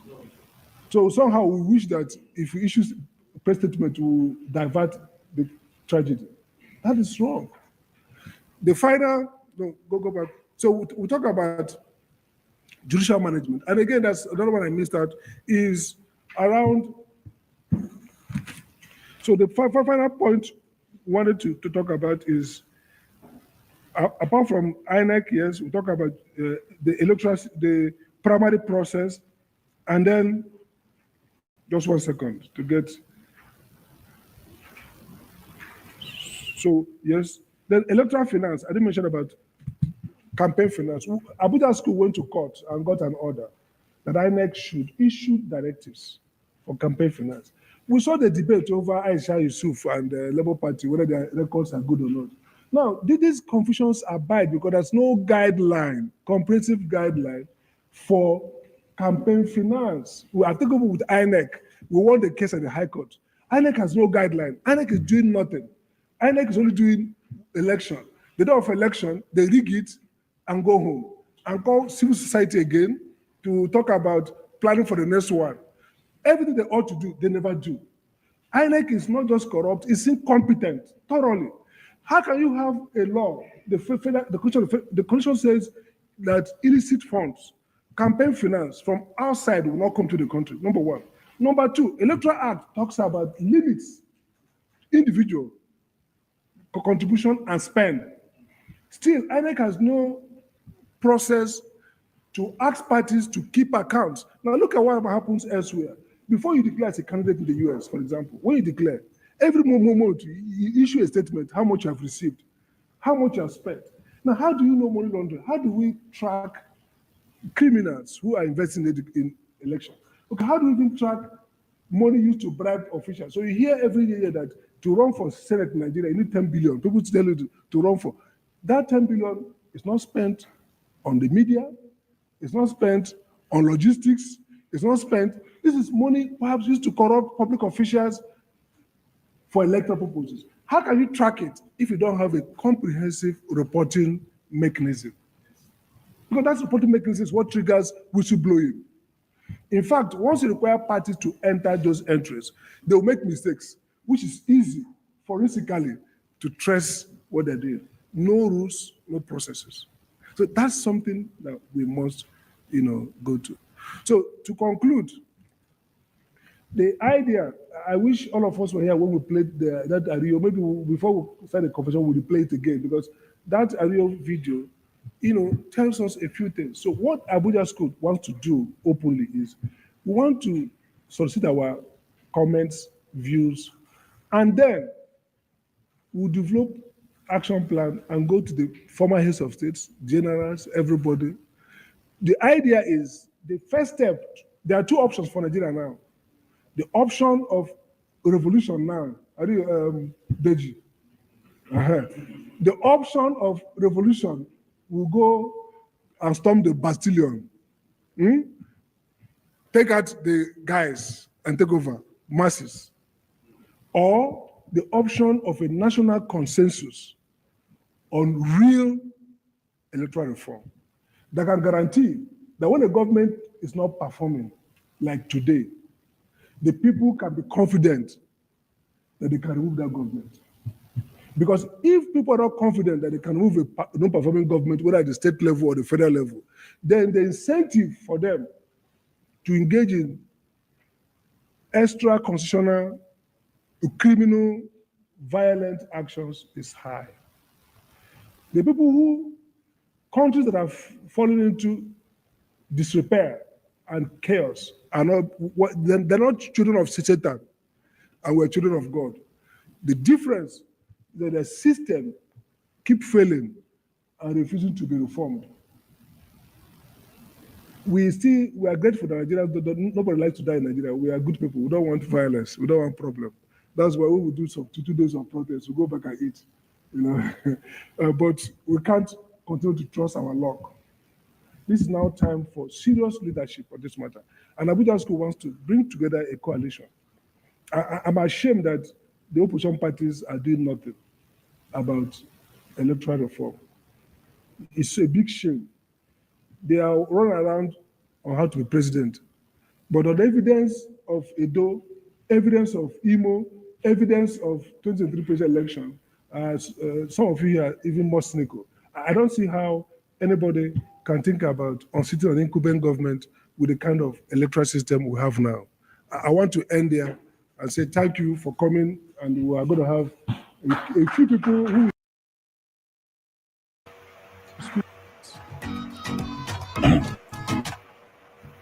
this man, as if he watched my program.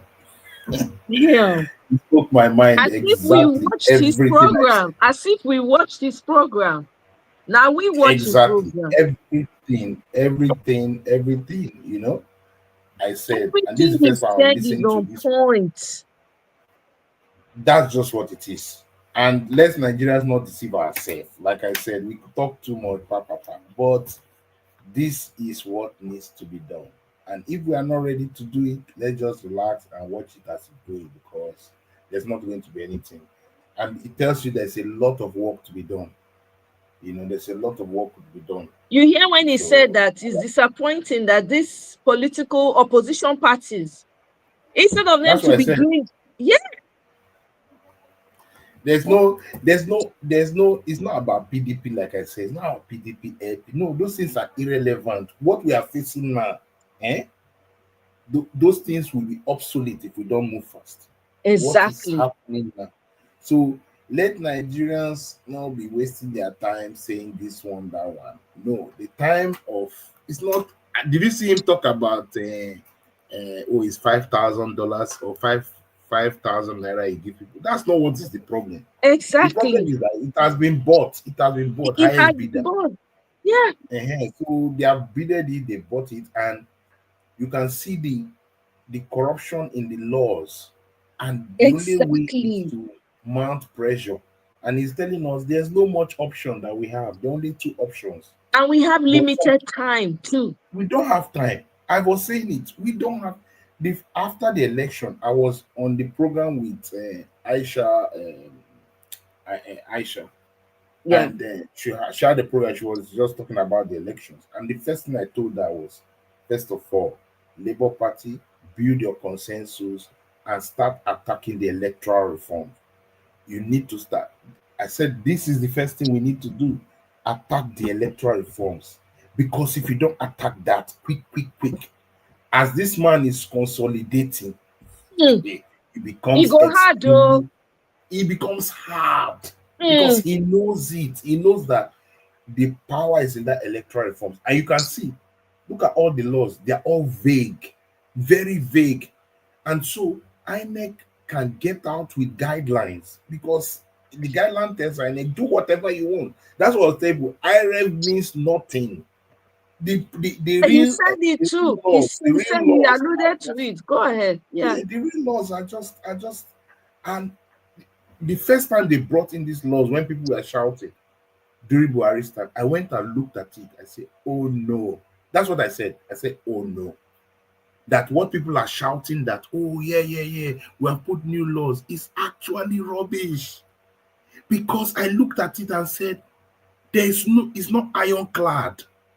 There are too many loopholes. Any person that has some form of intelligence and looks at it will say, oh no, there's loophole here. It was intentionally done that way now. Yes, the but loopholes you know, in the euphoria, oh, electronic. No. Look at the fine prints. Look at the disclaimer fine prints. You will see that no, they've gaslighted us, and they have purposely done it that way because they don't want to take genuine reforms. If we take those genuine reforms and push it, then you will not. And like I said, when I started my discussion today, I said I started from Obasanjo to Goodluck Jonathan, and where they made mistakes, and now we have landed in another bigger issue. All right, and the person that is in charge now is a serial politician, and he's not going to do anything that will upset now that he is president. So it's a very tall order, but we need to start now. Forget about whether you are LP, whatever, you are first a Nigerian before any other political party, and that because we are Nigerian, we cannot be squatters in our country. We must tell ourselves that we can no longer be squatters in our country. We have to take ownership of our space. And the only pressure we can do is people like this now. Okay, how is it going to form that coalition? How will you begin to press into that coalition and drive the narrative? Drive it. Because if we don't drive it, the senators and all those people, they will do nothing. Nothing is going on in that house. Nothing. I mean, Bukola Saraki, at least you'll be seeing things going on. Other Senate House times. But this one, Papa, nothing. Nothing happens. Nothing. They're just collecting money, collecting the allowances. JJ. And the funny thing is that they realize that, oh, the Nigerians are not even pressuring us. Exactly. Let's just chill and enjoy this money. Let's just enjoy the ride. Just chill. Let's just enjoy the ride. Did you see what Akpabio said? He said you'll be drinking Coke, eating pepper soup if you like go on the streets. Exactly. And what he said is the truth. It's because there's no pressure. There's no pressure.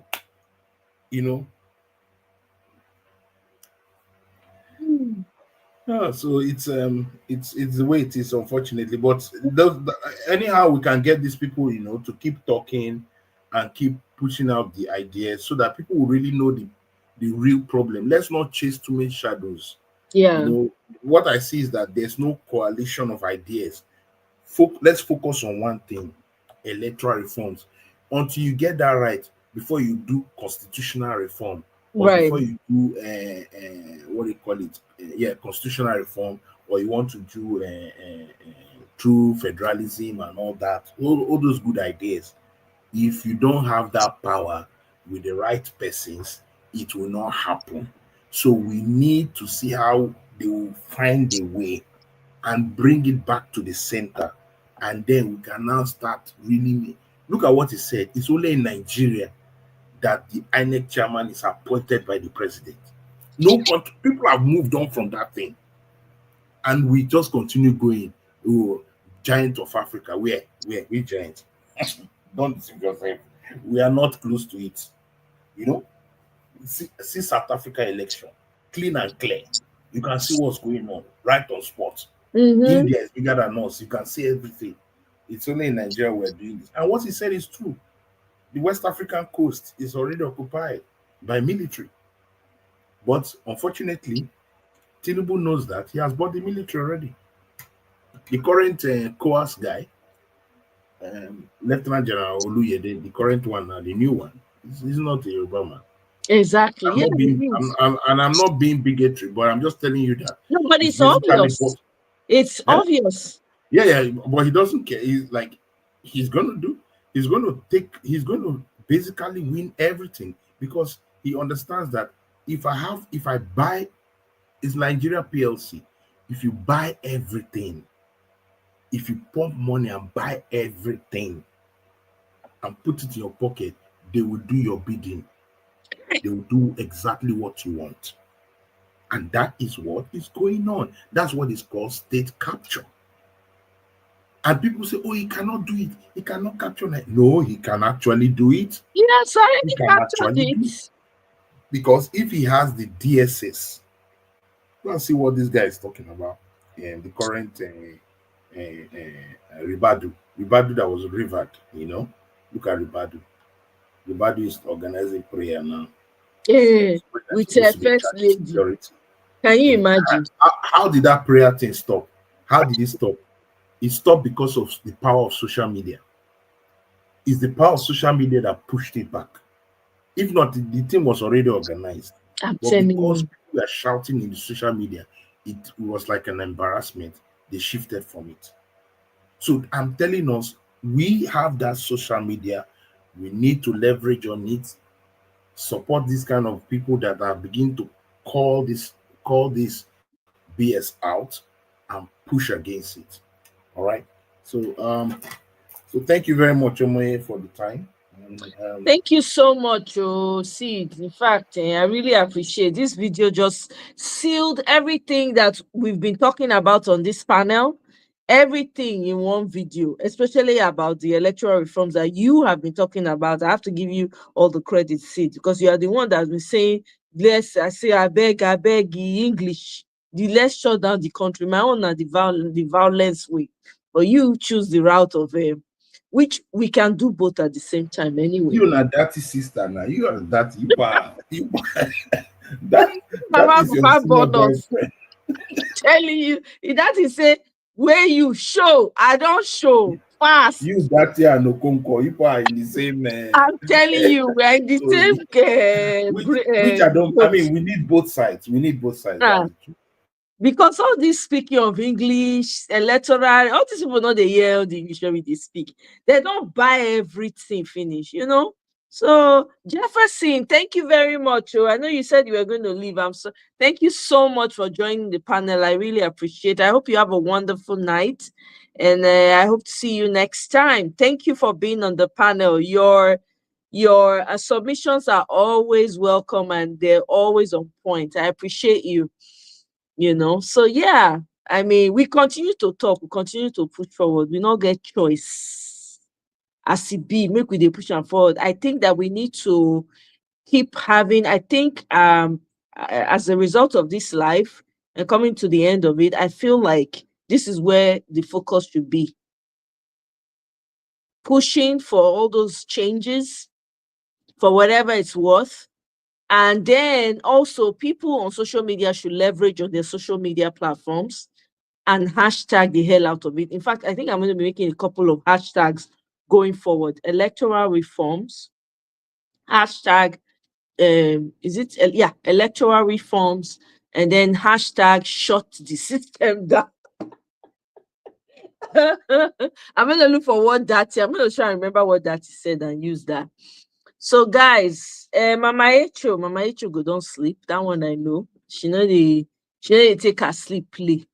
So let me take her backstage. Mama Echo, thank you very much. Oh, thank you for coming. And she don't want all of them. Wanna stay away from her. Wanna stay away from her son, her child. Surely. Eh? Mr. Obibweze, are you still there with us? Mr. Obibweze has been typing in the private section. He's been saying, he said, please, speaker, please, he's a serial criminal, no politician. And then he said, we are the giants of Africa. That's a new one, though. I like that. So thank you very much, Mr. Obibweze. I really appreciate you. Always find the time to come and join us on the panel, even when you're busy. I really appreciate it. We'll go see you on our next one. Make I comot you, can also you're busy. So, Sid, my brother, hey, thank you very much for being here. Thank you for all the solutions. We've been able to focus. I think we've been able to come to a focus now on two things that we need to be doing. The second one, maybe that has to be out of the whole social media thing. But you know what? Delefaro to me's idea of sitting it out and not participating is another option too, which I really appreciate and I welcome. Because I have said that as well. Like, what's the need? What's the need participating in this election when we know it's going to be stolen at the end of the day? What's the point? So anyway, having said that, Sid, thank you very much. I appreciate you, of course, as always. And to everyone that joined, Mirabelle, hey, thank you very much for stopping by, sis. I really appreciate you. It was so nice seeing you again. Victory all the way, AGK, Daniel, who else? Hey, I don't want to miss anybody. Kene was here earlier. Tone was here earlier. Oriyomi was here earlier as well. Uwa, thank you very much. On our politics, Ovie, thank you for coming by. Sake was the first to be here. Thank you so much. Lily, thank you so much. I appreciate you all for being on the live with me. Let's continue to talk. Let's continue to have conversations around solutions. Because really, if we not do it, nobody else will do it for us. So, to be honest. If we do not do it, nobody else is going to do it. If we don't push for the change, we're not going to get it. We can fold our hands and cry all we want. Tears is not going to do us any good. We're going to be here, God forbid, 100 years from now, 50 years from now, your children's children, your grandchildren, all the people you've left behind will be the ones now doing this heavy lifting. You know how heavy it will be at that time? Anyway, please leverage on your social media platforms. Don't be shy, even if it's only two. That's why there's social media. That's why we have social media. Even if it's only two followers you have, use it. Please, we have to do something. We can't be coming here every time shouting, getting all our emotions up and for nothing. It's time for us to start moving action-wise. And if we can reach out to the likes of Peter Obi, Showore, and the rest of them, this is what they should. This is the table they should be on.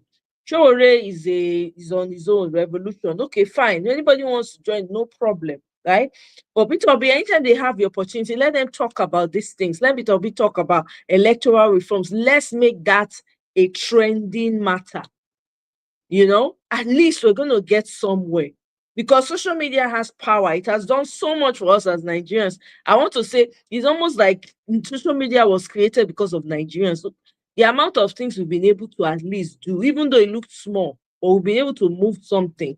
So I beg, and I know that the last time they had a debate on GMOs, I was going to bring that video here, but kind of skipped my mind.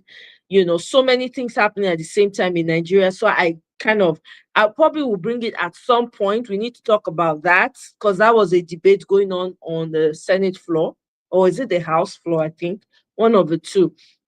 And then I know somebody came on national TV to talk about what's it called? To talk about the I think whether the effects of GMO or whatever. I think it was on our Arise News. I'm going to bring that here as well so we can talk about it. So my people, now here I go leave them for now. Make we leave the rest for later. But I want to thank you all for joining me. I really appreciate you all. Thank you so much. And thank you for the super chats. I really appreciate you. Encourage me tonight. I want to put some fuel, so it's kind of like an encouragement. Thank you so much. At least I go use someone buy tea or mangoes. But anyway, guys, I'll see you on my next one. Until then, have a wonderful rest of the week and take care. Stay warm. Bye. Okay.